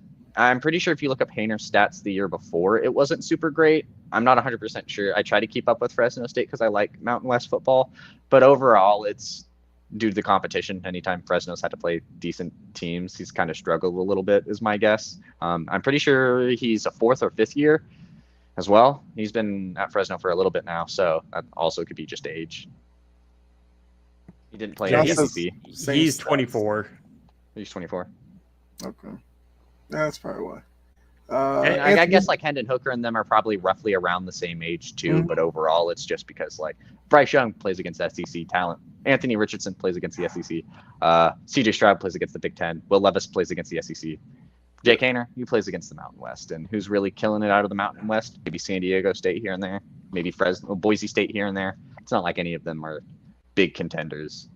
Or they have a non-conference schedule that makes it look like he's worth spending that much. Yeah. Anthony said, for some reason, I think Texans will draft Hooker top 2nd round, but something tells me someone going to gamble and draft Hooker in the 1st round. I think watch out for I thought before, like, maybe the Saints, but, like, I'm not against it. It's still a possibility. You know, Derek Carr is there, but nobody says Derek Carr is going to have to stay there. It's 3 years. I don't love Derek Carr. I like Derek Carr. I don't love him as a Saints fan. I really like what I've seen from Hooker. Could the GM get drunk and just be like, let's get the quarterback of the future. Give him a year to study under Derek Carr. Yeah, I could see it. That's the only reason, but you can't take him at 12. You can't take Hooker at 12. There's too many valuable players. When we're covering the draft, if the Saints pick him with the end of their 1st round pick, I'll be happy. I'll be doing a shot just to celebrate for that because I don't know. I don't think the Saints have ever drafted a quarterback in the 1st round outside of Archie Manning. Like that's not how they operate, and it'd be cool to see that change. No, I did see, I think it might have been Todd McShay, and his mock draft, he has Hooker going, I think, 23 to the Vikings, which did make it interesting when I do like that. You said Texans I moved like back that. to 20 or 22. It would make sense to move in that area if you could get ahead of the Vikings to take Hooker. But it definitely seems like Hooker is starting to slowly move up from a he's having a slow decline. He's having a slow incline, and that's just due to a lot of teams having their top 30 meetings basically. I know that he's been, at least interview-wise, he's been pretty well. I'm not sure testing-wise. I know testing-wise, Bryce Young said like he tested like he was like, I guess the most QB. I'm not sure what the exact wording was, but they basically kind of have like a test. They do like their tests every year to see how well you could play and different things like that. And Bryce Young tested the best out of quarterback, so that's interesting to see. Yeah, I mean, I think a lot of this has to do with the top 30 meetings. The quarterback room's kind of heating up a little bit. It's getting closer to draft days, and people are like, okay, so we got decisions to make. Are we set here? Do we want this? Do we want that? So, yeah, I think he's going to have a slow incline because I think some teams are getting a little worried about quarterbacks. Yep. And a good thing, too, with Hooker is a GM, you draft him early, and you're like, okay, but like, it's a year. You buy a year of like job security with that draft pick because of the injury, and you give them a better chance to succeed. I still think it's smart for a lot of quarterbacks to sit for multiple games their first year to kind of learn how things go instead of starting day one. We've seen it be successful multiple times over. And again, GMs are going to get drunk. The Vikings, that makes a lot of sense. They don't love Cousins. They have a lot of talent. He'd be a really cheap quarterback to pay instead of what they're paying for Cousins. Like, yeah, that makes sense. You save a bunch of money, fix that defense, and that team, that could be a really, really good team because Hooker has good receivers in Tennessee. Well, he's going to have Justin Jefferson in Minnesota, who's, in my opinion, the best receiver in the NFL. So that wouldn't surprise me one bit. I look at Baltimore as I know Jordan wouldn't like to hear it, but Baltimore even has a decent situation. Imagine trading Lamar, for example, and still keeping like Hendon Hooker. Like you have that 4th overall pick, or even you have 2 future first-round picks to pair with him for something, or whatever you get for a Lamar trade or a Lamar signing. Like that could be interesting. You thought maybe if the Ravens are sold on him and they're like, we could get the 4th overall pick and, the Colts pick next year, that could be 19-20, and we'll have 4 first-round picks, couple seconds. Like if we hit on this quarterback, we already kind of have a decent enough roster. We just need to get him some weapons. Yeah. I mean, I've been telling Jordan for weeks, get that Hendon Hooker jersey ready. I mean, of course, he's still holding on to Lamar. I mean, that's like last week's news, man. You got to move on from that. Look at Hendon Hooker. John came on here and said maybe the Falcons would pick him up, Hooker, and then he added, I think him playing behind Heineke would help Hooker and the Falcons. According to the Falcons, they've named Ritter their starter next year. Whether you believe that or not, I don't believe that. Yeah. From what I saw, as a Saints fan, yeah, I hope he's the starter. But no, it's not going to work out. And the thing that Heineke's a great quarterback, like a great backup quarterback. Yes. But the thing is, the fans, he creates a quarterback controversy if a quarterback plays really bad because he feels like all of us as a quarterback, not the biggest arm, not the biggest dude, plays with a ton of heart, of how we would imagine ourselves playing quarterback. So I don't see that working in Atlanta. I see them going for something more stable. I still think they should go after Lamar. Personally, Hooker could work out, but if I'm Atlanta, I'd go after Lamar. That situation just seems too perfect. Yeah, and the thing with Ritter, the thing with Ritter is they did not spend a first-round pick on him. They are not sold to him by any means. They could cut him and be done with him, and it really doesn't affect him by any means. So, do I think Ritter is probably the starter? Maybe. I could see him probably starting the first couple of games this season. But when it gets down to week 5, week 6, week 7, if he's playing bad, don't be surprised to Taylor Heineke's in there throwing passes. The fans will be asking for him. Yep. And you'll hear rumors. You'll hear rumors about, how we heard about Zach Wilson. It's the Falcons are basically done. They want to move on next season. I do agree. They should be the team to get Lamar, but yeah, we'll see. I hope it doesn't happen. Hope it doesn't happen. Anthony says Bryce Young is overrated. I mean, you were open to your opinion. I don't know if that's maybe because he does measure in as probably the smallest of these quarterbacks. Russell Wilson was small. Drew Brees was small. Oh, well. Right. Yeah. Let me see. John said, I think playing behind Jimmy G a few years would be good for Hooker also. The Raiders would be very interesting as well, too. I would like the Raiders. I know the Raiders did meet with Will Levis still, even after signing Jimmy G. So obviously their interest in a quarterback, or at least gauging someone to be a quarterback, is still there. They don't have Jared Stidham. He obviously went to the Broncos, so they don't really have anything set there for a backup quarterback, I would say. No, they did sign Brian Hoyer today, but that's Brian Hoyer. Right. Yeah. But regardless of that, even still having even like Brian Hoyer might not be like the biggest name in the league, but he's definitely a veteran that is still very knowledgeable to learn under regardless. But yeah, the Raiders are definitely a perfect team because they're going to be a team that's probably looking to still win now. Jimmy G is in a we're going to rebuild type of move. So I like it. I really like that. That makes sense. Give Hooker a good place to land for a year, and it makes all sense in the world. You have teams, New Orleans, Vegas, Atlanta could work pretty well. You want strong quarterbacks and a good organization that he can learn behind, and for when he's healthy for next year. But yeah, Vegas would be fun. Yeah. I also think Vegas is going to shock a lot of people and draft like Michael Mayer 7. So that's what I think as well too. They traded Waller away. Yeah, that's exactly why I think they would probably do something like that. And Vegas hasn't exactly had a stellar track record with their first-round draft picks. It's been actually, if you look the past decade, probably the worst first-round drafting team in football. So, I would definitely give Seattle a little bit of run for their money just with some of the picks we've made, but just based off the history of the Raiders' first-round picks, they definitely take the cake. Yeah, they're definitely the one where it's like they made the outlandish. They don't believe in trading down. If there's someone they like at their spot, they're not going to trade down, and that's just it's just not smart. At least my draft picks were bad. Their draft picks did so many other things. Darius Hayward-Bay, anybody? Yep. Well, who was the offensive lineman that they drafted a couple years ago, and he's like nowhere to be seen. His name Alex Leatherwood.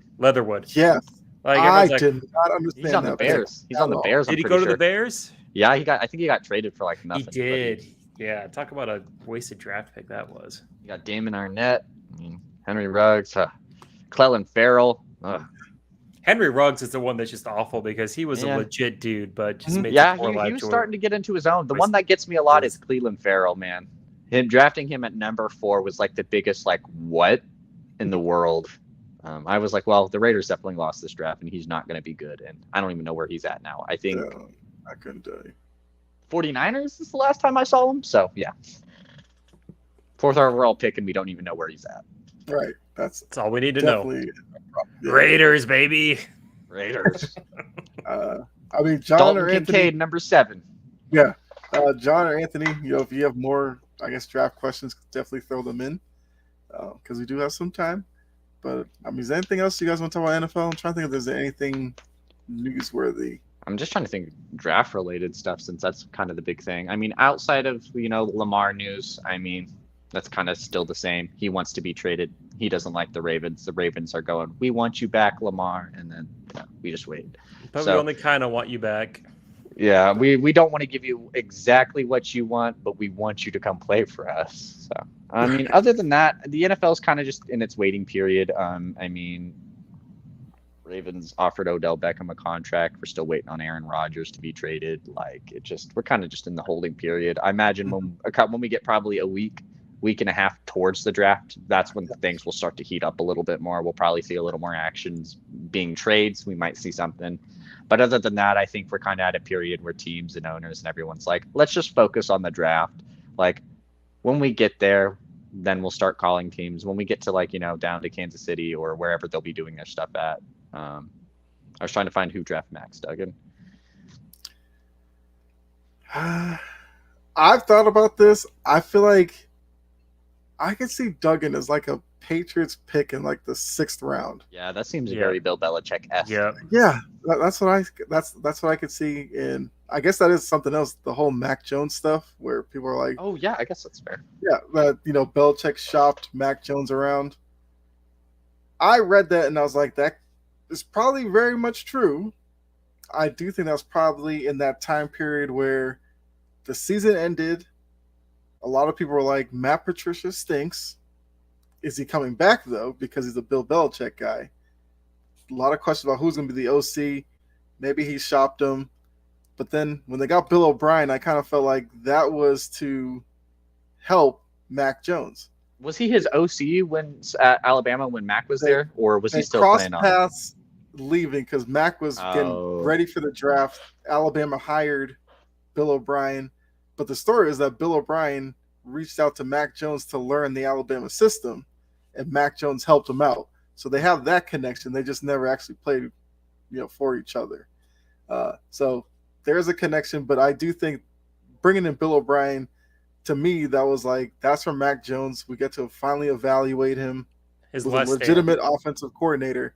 And then now you can make your assumptions about him after next season. When you say that, I like that. I think O'Brien can, not introduce a lot of what Alabama runs, but definitely at least some cues, some things that might help him better, make him just even a little more comfortable overall. I know he will be, a third-year quarterback, but still, you just have tendencies. And, if Bill O'Brien can put a little bit of Alabama in that Patriots offense just to help Mac Jones out, yeah, that could mean the world. Like you said yourself, if Bill O'Brien was like hitting up Mac Jones and being like, "Hey, trying to help me understand this Alabama offense a little bit, how things are run." Like, he can obviously do the same thing to that Patriots offense for him.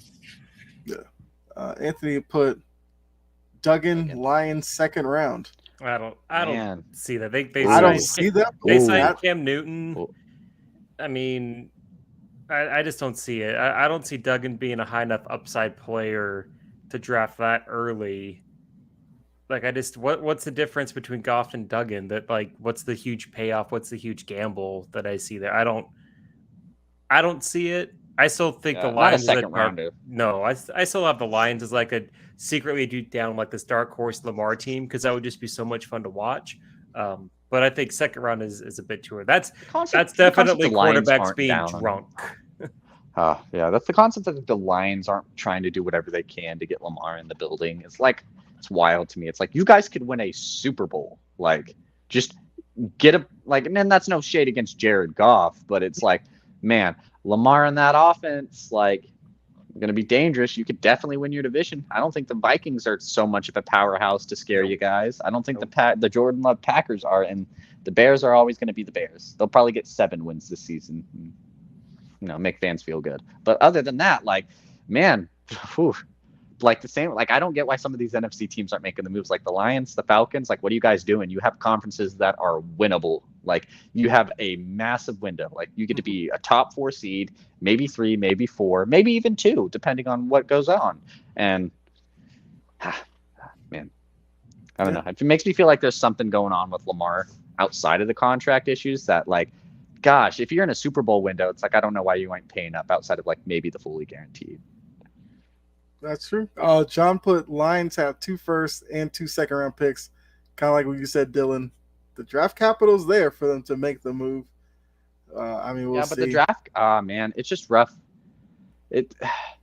I just don't think Duggan is going to be a second round pick. Is not the reason why I'm behind it. I feel like we get really high on quarterbacks, but after the first round, quarterbacks are really kind of just sporadic on where they go. They don't really have a specific round. When Kyle said Max Duggan 6th round to the Patriots, that's very probable, but also at the same time, Max Duggan could go 4th in the 4th round, and it would also just make sense. It's just when you get past the first round of quarterbacks, and maybe even the second, sometimes there's some solid second round quarterbacks like a Hendon Hooker, maybe Tanner McKee. Max Duggan could be one of those, but after that first round, it's very question marks, and then after that second round, it's quarterbacks will go when teams are ready to draft them. Yep, and it's very hit and miss on when they succeed. For every Russell Wilson, there's I do like tons Lamar that just on the don't Titans. work out. Man, John's coming up with good fits too. He is for Goff though. His contract till 2025. He does have a buyout that's fairly cheap for this year as far as dead cap money goes, so they can move off of Jared Goff this season if they were to get Lamar on that. As far as Lamar on the Titans, that could be fun. They need to get him some receivers. Otherwise, it's just going to be very similar to what he's currently out of Baltimore, not having great targets to throw to. And you do have to worry with Derrick Henry. As long as they can stay healthy, you worry about running backs that have had high usage, high carry seasons. Can they continue it? Or would Tennessee want to invest that much money and have their 2 big players get hurt? I could see that being a concern. But also, Tennessee is so well coached, it's impossible for them to be a bad team to get a good pick. Man, when you think about that, it's who would be a great mentor for Malik Willis in hopes that you want him to be like decent someday. I think Lamar could probably help out there a little bit, teach him a little bit of ropes. And, I'm not sure how Lamar's lifespan is, his shelf life. I'm not sure how long Malik Willis's shelf life is, in a sense where, like, I'm not even sure if he will even play at all for the Titans this year, in a sense. And it's like, man, I don't know. I don't know. It's just all weird. The Titans definitely should do that move too. I don't know why teams aren't going after Lamar. I don't know either, but if Tennessee does it, they have to get some help with wide receiver, either in free agency, trade, draft. They have to give Lamar some help, because otherwise it's going to be a very similar situation as far as what we're going to see on the field that we've seen in Baltimore. He needs better targets.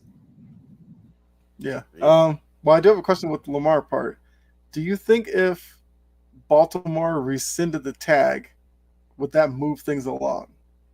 No. I think they already put the tag on in the first place.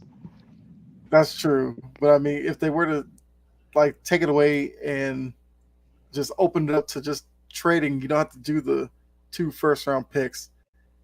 Teams would be like, we'll give you a first, maybe a first and a third, future second type thing, instead of it had to be 2 firsts. I think that all just depends on what the Ravens value him as. If the Ravens value him as no matter what, we need at least 2 first-round picks, that tag isn't going anywhere. But if the Ravens are like, Lamar seems pretty confident that he doesn't want to play here, it doesn't seem like we're going to be able to get a deal done, we need to make a move before the draft.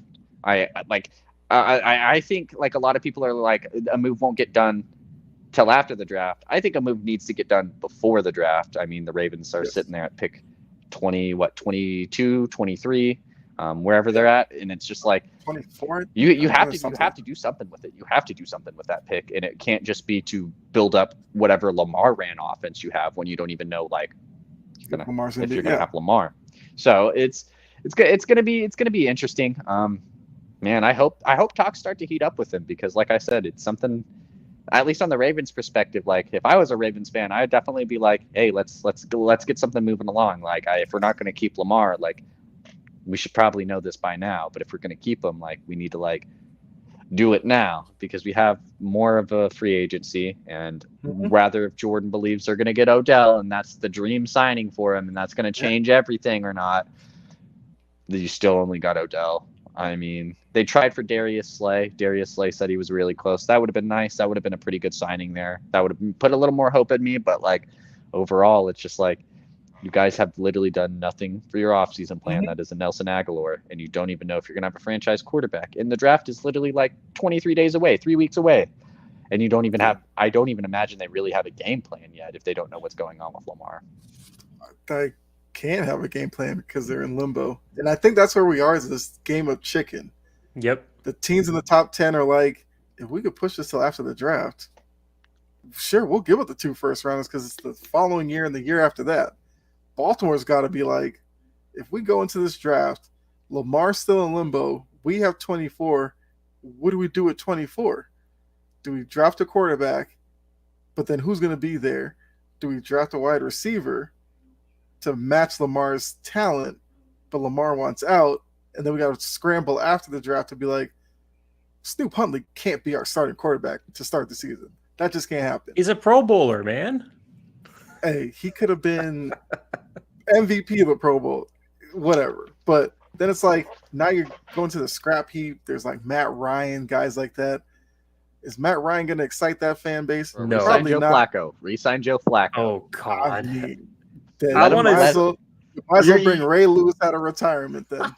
Bro, you're gonna see him throw like a 20-yard bomb to someone and be like, it's back. He's back. Super Bowl bound, baby. And then 5 interceptions in the next game, right? Yeah. No, it's the same reason why Baltimore hasn't made any moves in free agency outside of Nelson Aguilar. Like, they can't make decisions because they don't know what direction they need to go as a franchise. Exactly. A team that doesn't know what they're doing would sign Nelson Aguilar. Yep. Yeah. And it's just and it's chicken. The other teams don't want to pay this year's draft pick, and the Ravens need some basic direction. And this just could have been solved months and months ago, years ago.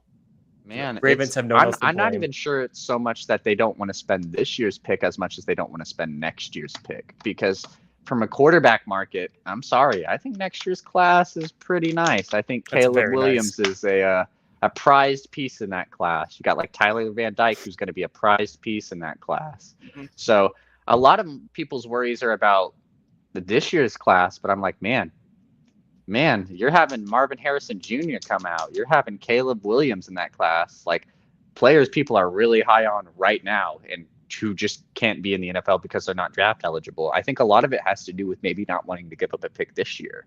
Yes, because I mean, talent-wise, I don't think this is a super exceptional class. I mean, you have your big names, you have your good guys, but it's like, no one's really blown me off the board. That's why the quarterback fluctuation's been there. That's why teams are not considering drafting. It's like nobody's really sold on these players. They're not 100% on a lot of these people. And, I think outside of the cornerbacks class and maybe the O-line is like anything I'm really sold on. So I think that next year's pick is really what's kind of hindering people. I think if, teams could have traded this year's pick like a first or something and avoid trading anything at all next year, seconds, maybe thirds, but I feel like teams don't even want thirds when it gets to that point. But yeah, I think those next year picks are very valuable. Yeah. We know Caleb Williams will be a prize for next year. Probably number one. Yes, absolutely. Shooter. Anthony put a mock draft. I guess he saw has Miami drafting in the 5th round Stetson Bennett. Fair enough. Okay. Like I said, any quarterback who gets drafted to the 4th through 7th round, they don't have a team fit. They'll get drafted wherever they want. Yep. Wherever a team is like, we need that guy. 5th round Titans. Yeah, then Anthony put, I found it. 5th round Titans draft Max Duggan. Yeah, I could see it. He would be like the 3rd string on there if they don't do something with Ryan Tannehill, which I would find a little weird. Maybe they would play him over Malik Willis, but you spent a second on Willis? Yeah, but Willis doesn't look ready at all, though, is the concern. He doesn't look... Well, we gave him an offseason. You got to remember who his mentor is. It's a receiver. I'm just kidding. But, Ryan Tannehill, who knows? He was kind of put into some weird situations with that Titans team. That Titans team just seemed to step off, really, last season. That's fair. They weren't the Titans team that we saw the year before, and that's probably due to, Derrick Henry not having the great receiving core as what you did before, and then just a lot of different things. Man, I don't know. We'll give Malik Willis a chance to work with, sadly, a lot of the same weapons that are still there. Derrick Henry's going to have, hopefully, be healthier. You never know in that case. He does get hit a lot. Traylon Burks can hopefully be better. So I'm not totally sold on Willis yet. That's why I wouldn't say Duggan. If they moved on from Tannehill or they made it known like something else along the lines, then I'm fine with it. But I think they'd rather just go with like practice squad QB.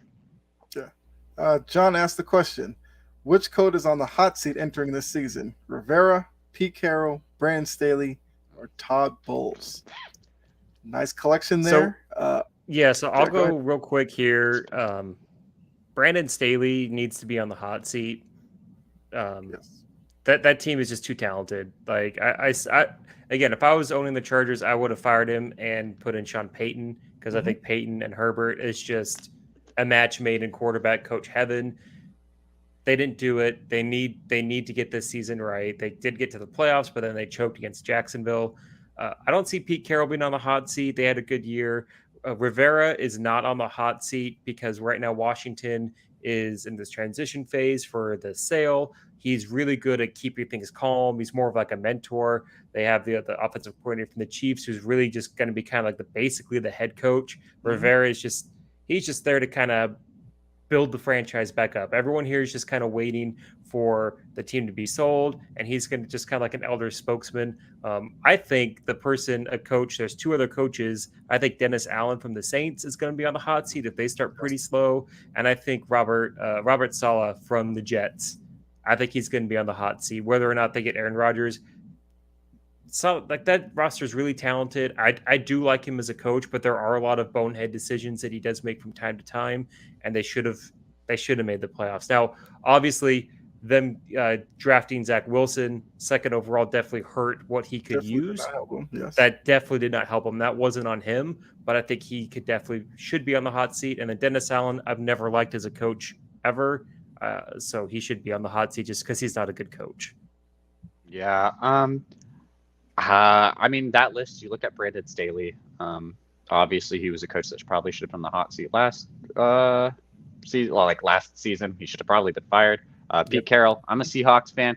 I want to see Pete coach there until he's done. So it is what it is with Pete Carroll there.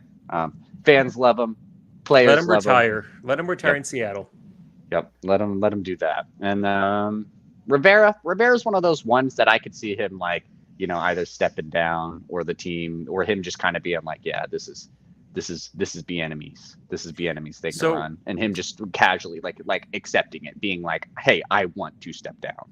Yeah, it won't be him being fired. It'll be that Bieniemy takes over maybe after a year or two, and Rivera goes to like some front office position, head VP of personnel, something like that, where he's still with the team, can still kind of lead the team in that way, but becomes Bieniemy's team to run. They're not going to fire him. He is despite his record and the performance of the team, he's way too well respected in that organization, and respect in the Washington Commanders organization is really hard to find. So they're not just going to get rid of a guy that's earned it. At least Commanders. For me. Yeah. I agree with the Rivera thing. I think Rivera moves upstairs. He doesn't get fired. I think Washington would be dumb to remove him completely from the organization. So hot seat, I wouldn't say. It'd be more of Rivera's time over. They clearly brought Bieniemy there to be the next guy, so Rivera kind of stays in place. He sees Bieniemy. He's like, Bieniemy's ready. Put me in the front office. Clean transition. Staley, yes. I mean, that's an obvious one, especially the way last season ended. A lot of people are going to be looking at that situation this year. If the Chargers start off slow, there's going to be a lot of talk about, look, you didn't fire him last year. You gave him this other shot this year. It's not working. You got to do something because Herbert is too talented to waste years with Brandon Staley. I think he's probably on the hottest seat. I agree with you, Dylan. I think Pete Carroll's probably a Seahawk for life until he gets tired of it. Bowles, I mean, with all that's going on in Tampa Bay, I don't see that happening. I think they kind of personally, my only case for Bowles being fired is like the team is like, we are blowing it all up. Like Chris Godwin, bye. Mike Evans, bye. Like we're keeping our young people, and that's it. Like they just want to clean house, get like a lot of talent builder type coaches in there. I could see something like that, just blowing it all up. And probably out of respect for Bowles, maybe they'd approach him and be like, look, we're blowing it up. Do you want to stay here and coach it? If you do, fine. If not, we completely understand. We get it. We tried it with Brady real quickly. It burned hot that first year, and now we're in shambles, and we got to try to pick up the pieces. Let's see. So John did throw in Mike McCarthy. He's the Cowboys quarterback. Coach, he's always on the hot seat, and he never will. Though. If Jerry Jones has a guy, he has a guy. That's the thing is Jerry Jones loves Mike McCarthy. He's his boy. They have great conversations over dinner. He should be on the hot seat, but I don't think Jerry Jones is going to fire him. He should. I don't think he's the right coach, but we saw the same thing with Jason Garrett. He stayed way too long because he was Jerry Jones's boy, and Jerry Jones is loyal to a fault in that aspect. Yeah, absolutely. What if Vrabel doesn't win their first 4 games? He could be. I think Vrabel has cachet. I would love. Okay, I'll just say this. Let's say Tennessee goes 0-4, Saints go 0-4, Vrabel gets fired, Dennis Allen gets fired. I would love it because then the Saints could hire Vrabel as their head coach. He is in my opinion, a top tier coach. That roster historically hasn't had a whole lot of attention grabbing players. Like, they have Derrick Henry, but excuse me, who gets excited about Ryan Tannehill as their quarterback? Like no one ever really gets super excited about Tannehill. They always play tough. They always play hard. They always seem to be just so expertly well coached that if I'm Tennessee, I'm not getting rid of him. He's way too valuable. There's way too many teams that would want him to be coaching their team. Mm-hmm. Yeah. I think Vrabel is just like a product of just just a bad team. Not a bad team, but just kind of how things went out with the team. It's not great that your running back doesn't really have the best health, and that's just due to how he plays. That's how you use him. It doesn't help that your quarterback situation is a little bit in fluctuation, meaning that you don't know if Tannehill's definitely not the long-term answer there. And I don't even think he's the playoff answer there anymore. I think you need to get someone who's, I want to say, a little more quicker, a little more better, a little more faster, just a younger quarterback in a sense, without being too rude. But overall, like, this is a team that has a coach that, if you put him on the Chargers, would probably be top tier. If you put him on any team with a championship caliber roster, he's going to be top tier. So overall, just a product of just a bad team, really. Right. Yeah. Not Jordan, a great roster. Appreciate you being in the chat, because I believe you are a Titans fan, and we agree with you. Vrabel should not be on the hot seat. Like, if Tennessee was to make that move, that's one of those decisions you'd be like, Tennessee doesn't know what they're doing if they think Vrabel is the problem there. Too many other teams would be excited over that firing, absolutely. And that tells you everything you need to know. He's like, I'm just imagining Vrabel with the Chargers, and I get like mini goosebumps, like, oh, all that talent on that roster and everything. Ooh, that would be the Chargers Chiefs games. How tough the Chargers already play the Chiefs. Those games would be how hard like, the Titans played the Chiefs here and there. Well, yeah, but like the Charger, you add the Chargers, and that's like a rivalry. That's what I was meaning. I was like, we've seen Vrabel play hard against the Chiefs coaching the Titans. Yep. Now we're giving him the Chargers. Okay. Yeah, that's like a 13-win team if they stay healthy. Like that's yeah. All right, Anthony did ask, do you think Derrick Henry's getting traded? I mean, when I heard the answer to that too. And again, it's one of those things that it's not going to happen this year. If it was going to happen, it would have already happened, would be my guess. I think it's just kind of, you want to get that hole filled by the draft. I don't think trading Derrick Henry and not having a plan for running back, not unless you were going to draft Bijan Robinson, then be my guess. But overall, I think they would have done it by now. That's more of a, we'll see till next offseason. If he has a good season, that could be in play, but that's a blow it up move. I think if anything, if Vrabel's bad, and like, I don't think he would get fired before the trade deadline, but if it seems like the Titans aren't a team that will be good, maybe he's just like a trade deadline move or something like that. You just never know, but I think it would have happened by now. Yeah, I agree. I just don't see a team that would make the trade for Derrick, like, because you have the contract, you have injuries, and Tennessee would need compensation back. You just don't see running backs of his caliber really move all that often. It's probably a next year deal. Yeah, you usually see running backs move in free agency. Usually when a team has a back, they just play out the deal, because it's such a fragile position, in the sense where it's like you don't have a lot of longevity. They're probably one of the most number one injured positions out of like just football, and the contract situations up for them aren't ever great because of that. So you normally just kind of stick with a player. All right. Okay, so Jory said the problem was J-Rob. So that's the GM. I would agree with that. Yep, 100%. Definitely not a Vrabel issue. And John said that doesn't all fall on Allen's shoulders, considering it's his first year in charge and injuries to key players: Jameis Winston, Michael Thomas, Jarvis Landry, to name a few. You can make that argument, but in Oakland, he didn't exactly blow anybody else away either, as far as that. And so that's just, as a Saints fan, I just didn't like what I saw with Dennis Allen. Now, I've also been spoiled with Sean Payton since 2006, so there's also that too. All right, John, where do you think OBJ goes? And then he throws in Jets. I will keep saying that every time I'm asked that question.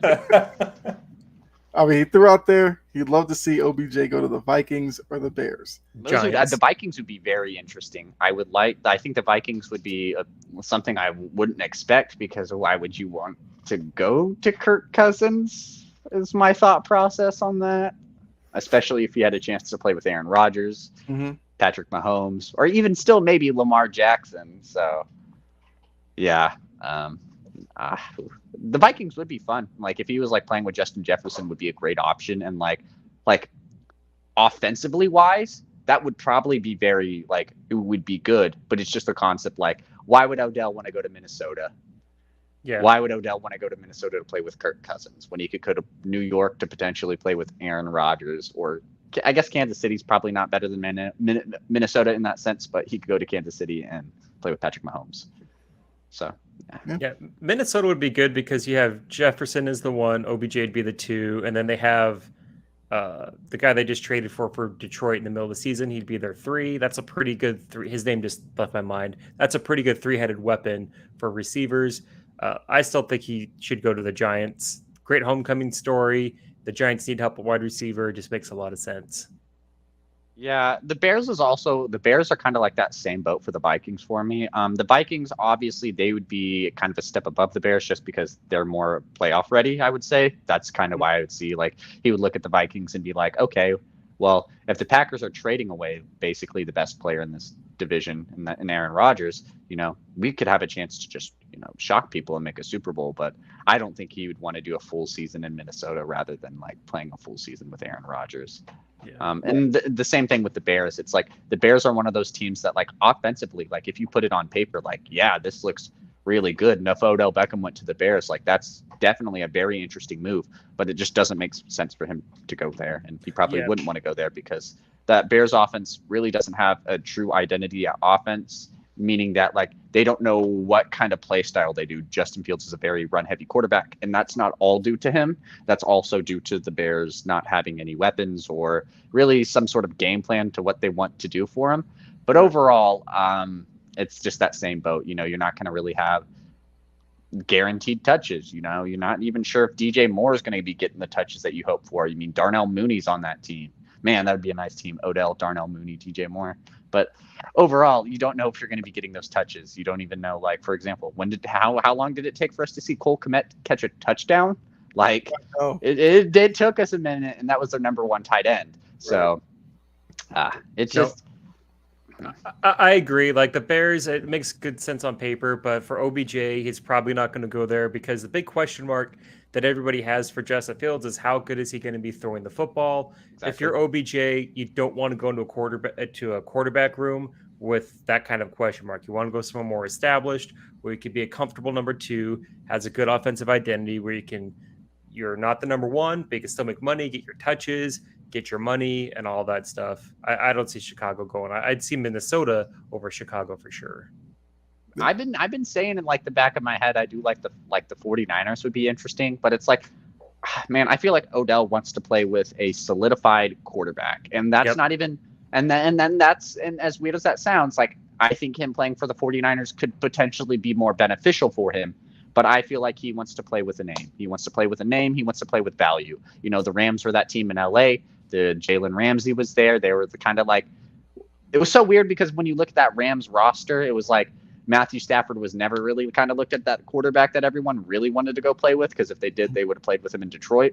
But, like, that Rams team got their stardom so fast, and they were on the highest of highs that it made sense for Odell to go there, especially with them being in LA.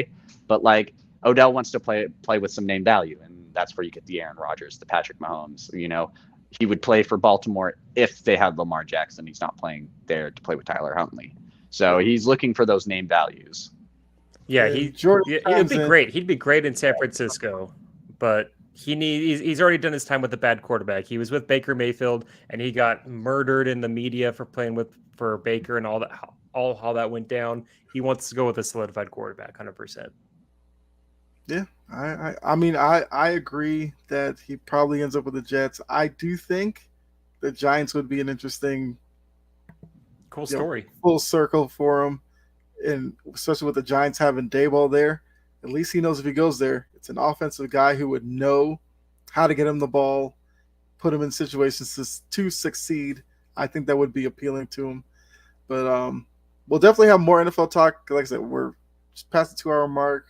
I know we have the Line in the Sand wrestling show coming up soon. So we'll take John's question as the last one before we go into the basketball reference player guest. I do have 3 good ones for you tonight.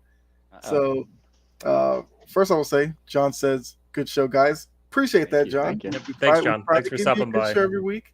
Yes, absolutely. And you think Zeke goes to Tampa or Miami? I think Zeke goes to Philly.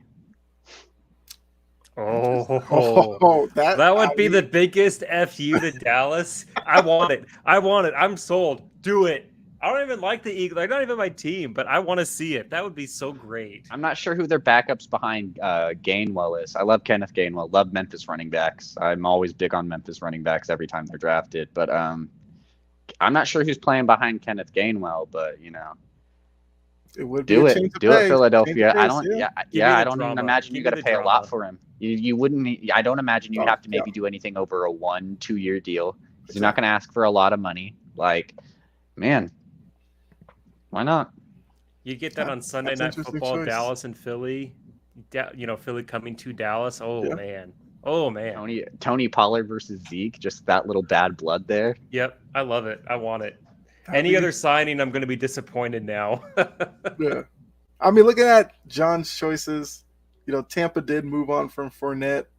You threw in Zeke, another big body, but Zeke going there, it seems like Tampa feels like they're close. Why would Zeke go there to you just keep Fournette like behind, Zeke and Fournette are too close together for their play style, their age, and everything. Tampa's wanting to restart. I don't see that. Yeah. I don't see it. I mean, to be fair, it seems like a lot of teams are trading releasing players and basically signing like the exact version of him, just in a different font. Like a lot of teams moving on with these veteran quarterbacks. But I think when it comes to Tampa, it's like, you have to think they're able to win now. And if it's like a luxury thing, like you want to live in Florida, why wouldn't you just go to Miami, to a team that looks like they're ready to win now, or at least playoff contenders? I think Miami's very probable. I mean, Raheem Mostert's probably RB1 there. I'm not sure. That running back core is weird. They have like basically every old 49ers running back. Yeah, that's pretty much exactly it. Yes. Yeah. But I mean, the 49ers wouldn't be bad there. It would give you someone like kind of like a bruising kind of passing back that you could use in Zeke, and then you kind of have Mostert as that like speed receiving threat. So that'd be something I'd be interested in. Yeah, but like I said, NFL, we got plenty until the draft, so I think it's a good spot to get into our player guests. Let's do it. Got 3 good ones for you. I mean, Jordan, if you're still in the chat, you can throw answers in there. Although I don't know if I should trust you being in the chat. You might be all on your phone trying to look up the answer. I thought you were busy. What are you doing? No, I'm just kidding. But all right, let's go ahead with easy player. Let's see. Joe Harris. No, I'm just kidding. All right, let's add it to the stream. Let me know if you can see it. I see it. All right, so this is a player. 2012-13, started with the Pistons, spent good a number of years there. 1920 went to the Cavs, Lakers in 2021, then to Philly, 21-22, Brooklyn, same year, and then currently on the Bulls. Who is this player? Is it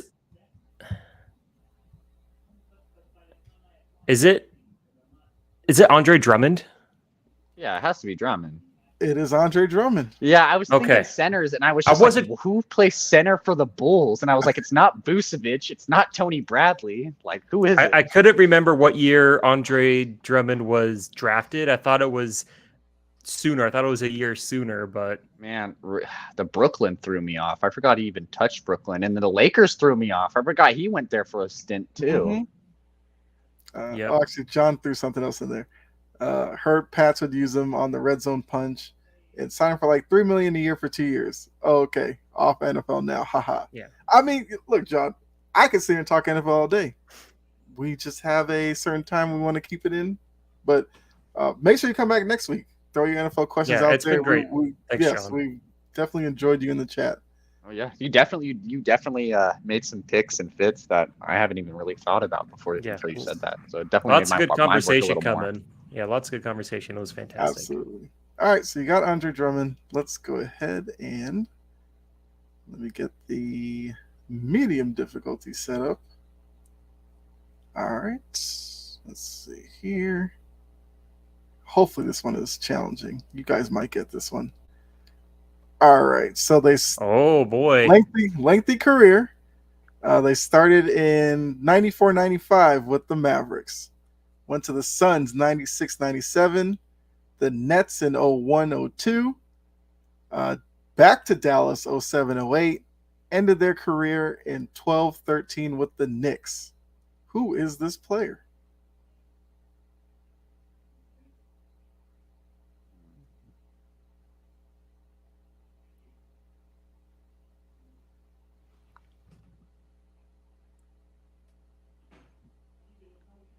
Is it Jason Kidd?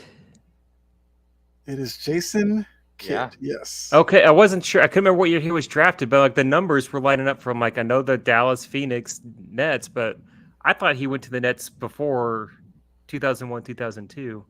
I mean, I was just a kid then. Yeah, it is Jason Kidd. Jason okay. Kidd. All right. You got that one. All right, well, now it's a difficult one, which I don't even know how difficult this will actually be for you, but let's give it a try. All right, so we're looking at 02-03 coming to the league with the Heat, go to the Lakers in 04-05, to the Wizards 05-06, to Dallas 09-10, Clippers at 11-12, Bucks 13-14, Thunder 13-14, Pistons 14-15, and then ended their career in Sacramento 2015-16. Who is this player?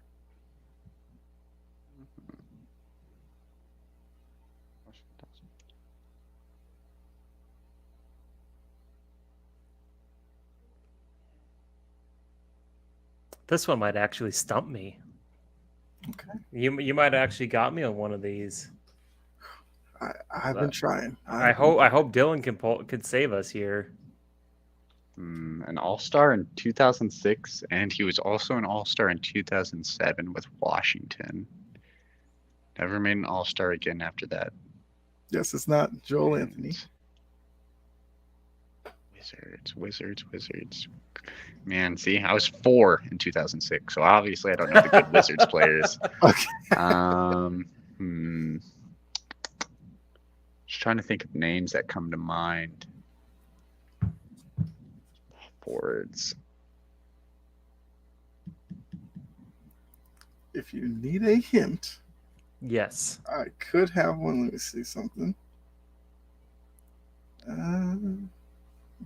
All right, so the tie-in with this player, he did go to UConn, since they did win it all. That's one. And then 2, this might give it away, but whatever. He shares a name with a current Heat player. Oh, Caron Butler. It is Caron Butler, yes. Well, fair enough. Okay, I feel like I finally... You won. You chalk that up for a win for you, Kyle. You got it. I don't think I would have guessed it. Oh, there's John with Caron Butler at the last second. Yeah. We'll give him the buzzer beater. Yeah, we'll give it to him. But yeah, I wanted to get somebody in there with the UConn tie. Nice Caron job, Butler was, yes. Oh, yeah, that was a good one. I when you say it now, the Washington makes a lot more sense. But I was like, man. It does. Man, I guess maybe if I saw it as like a power forward, I maybe would have went there. But I guess he did play small forward shooting guard. Mm-hmm. That's kind of got me. He did. But I always thought of him as that was a good one. That one. Yeah, that one got me. That was good. Okay, I'm getting Kyle finally stumped us. He got one. It was tough. It was tough to finally find somebody. Take a bow. I will definitely take that. But yeah, I mean, getting down to the end of the show, you guys have anything you want to add before we get out of here? Do want to thank John in the chat, Jory as well, who stopped by with the Titans, point of view since that's her team. Anthony, Jordan, letting us know he was in the chat.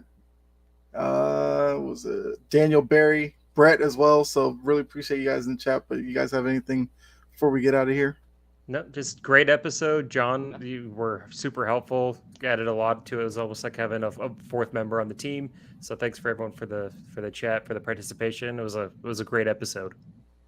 I mean, I agreed. I mean, it's always good when we have good communications with the chat. They give us good ideas, good just questions, anything like that. It's always fun. Like Jake said, it just feels like there's a fourth person here. Even if we're down one, it still feels like, we've got a full good group. Like I said, great conversation. I mean, yeah, it was a good talk. I had a good time today. Yeah. Well, John, like I said, make sure you come back next week. We will, I know I've said this for like a couple of weeks, we do have to get back into the mock drafts, especially since we are only like 3 weeks out from the draft. So we'll probably, like I said, we'll do a full mock draft with us. We'll probably say that for like the week of the draft, but maybe we revisit maybe a first round mock next week after the free agency, see if maybe you guys change your opinion on certain picks. Maybe we'll do something like that. Or like a 3-rounder for our teams. I don't know. We'll decide. But I like 3 rounds for our teams. That'd be fun. We can do that. Yeah. Okay. I like that as well. We will We do could that. also we could do the following week a full first round where all 4 of us just pick who we think should go, consensus for what team should go for, and then laugh when the Raiders draft someone terrible. Right. Yeah, we'll definitely do that. So, John, we know you're an NFL guy. Make sure you tune in for that. You know, if we have people in the chat, maybe we'll let the chat make a pick for a team. So for sure, we could definitely do that. But yeah. So those of you tuned in, Sports Empire Network, make sure you hit the like button and subscribe as well. This is the Big Three. We are here every Tuesday, 7:00. You can also stick around because there's Line in the Sand coming up, I believe, at 9:30. That's our wrestling show that's been, it's like the second week or third week now. It's a really good show. If you're a wrestling fan, definitely stay tuned and check that show out. But for myself, Jake, Dylan, Jordan, who popped up in the chat, who will be here next week. We'll see. But thanks for tuning in, and make sure you're back next week. So have a great rest of your night. We are out. And yeah, till next time.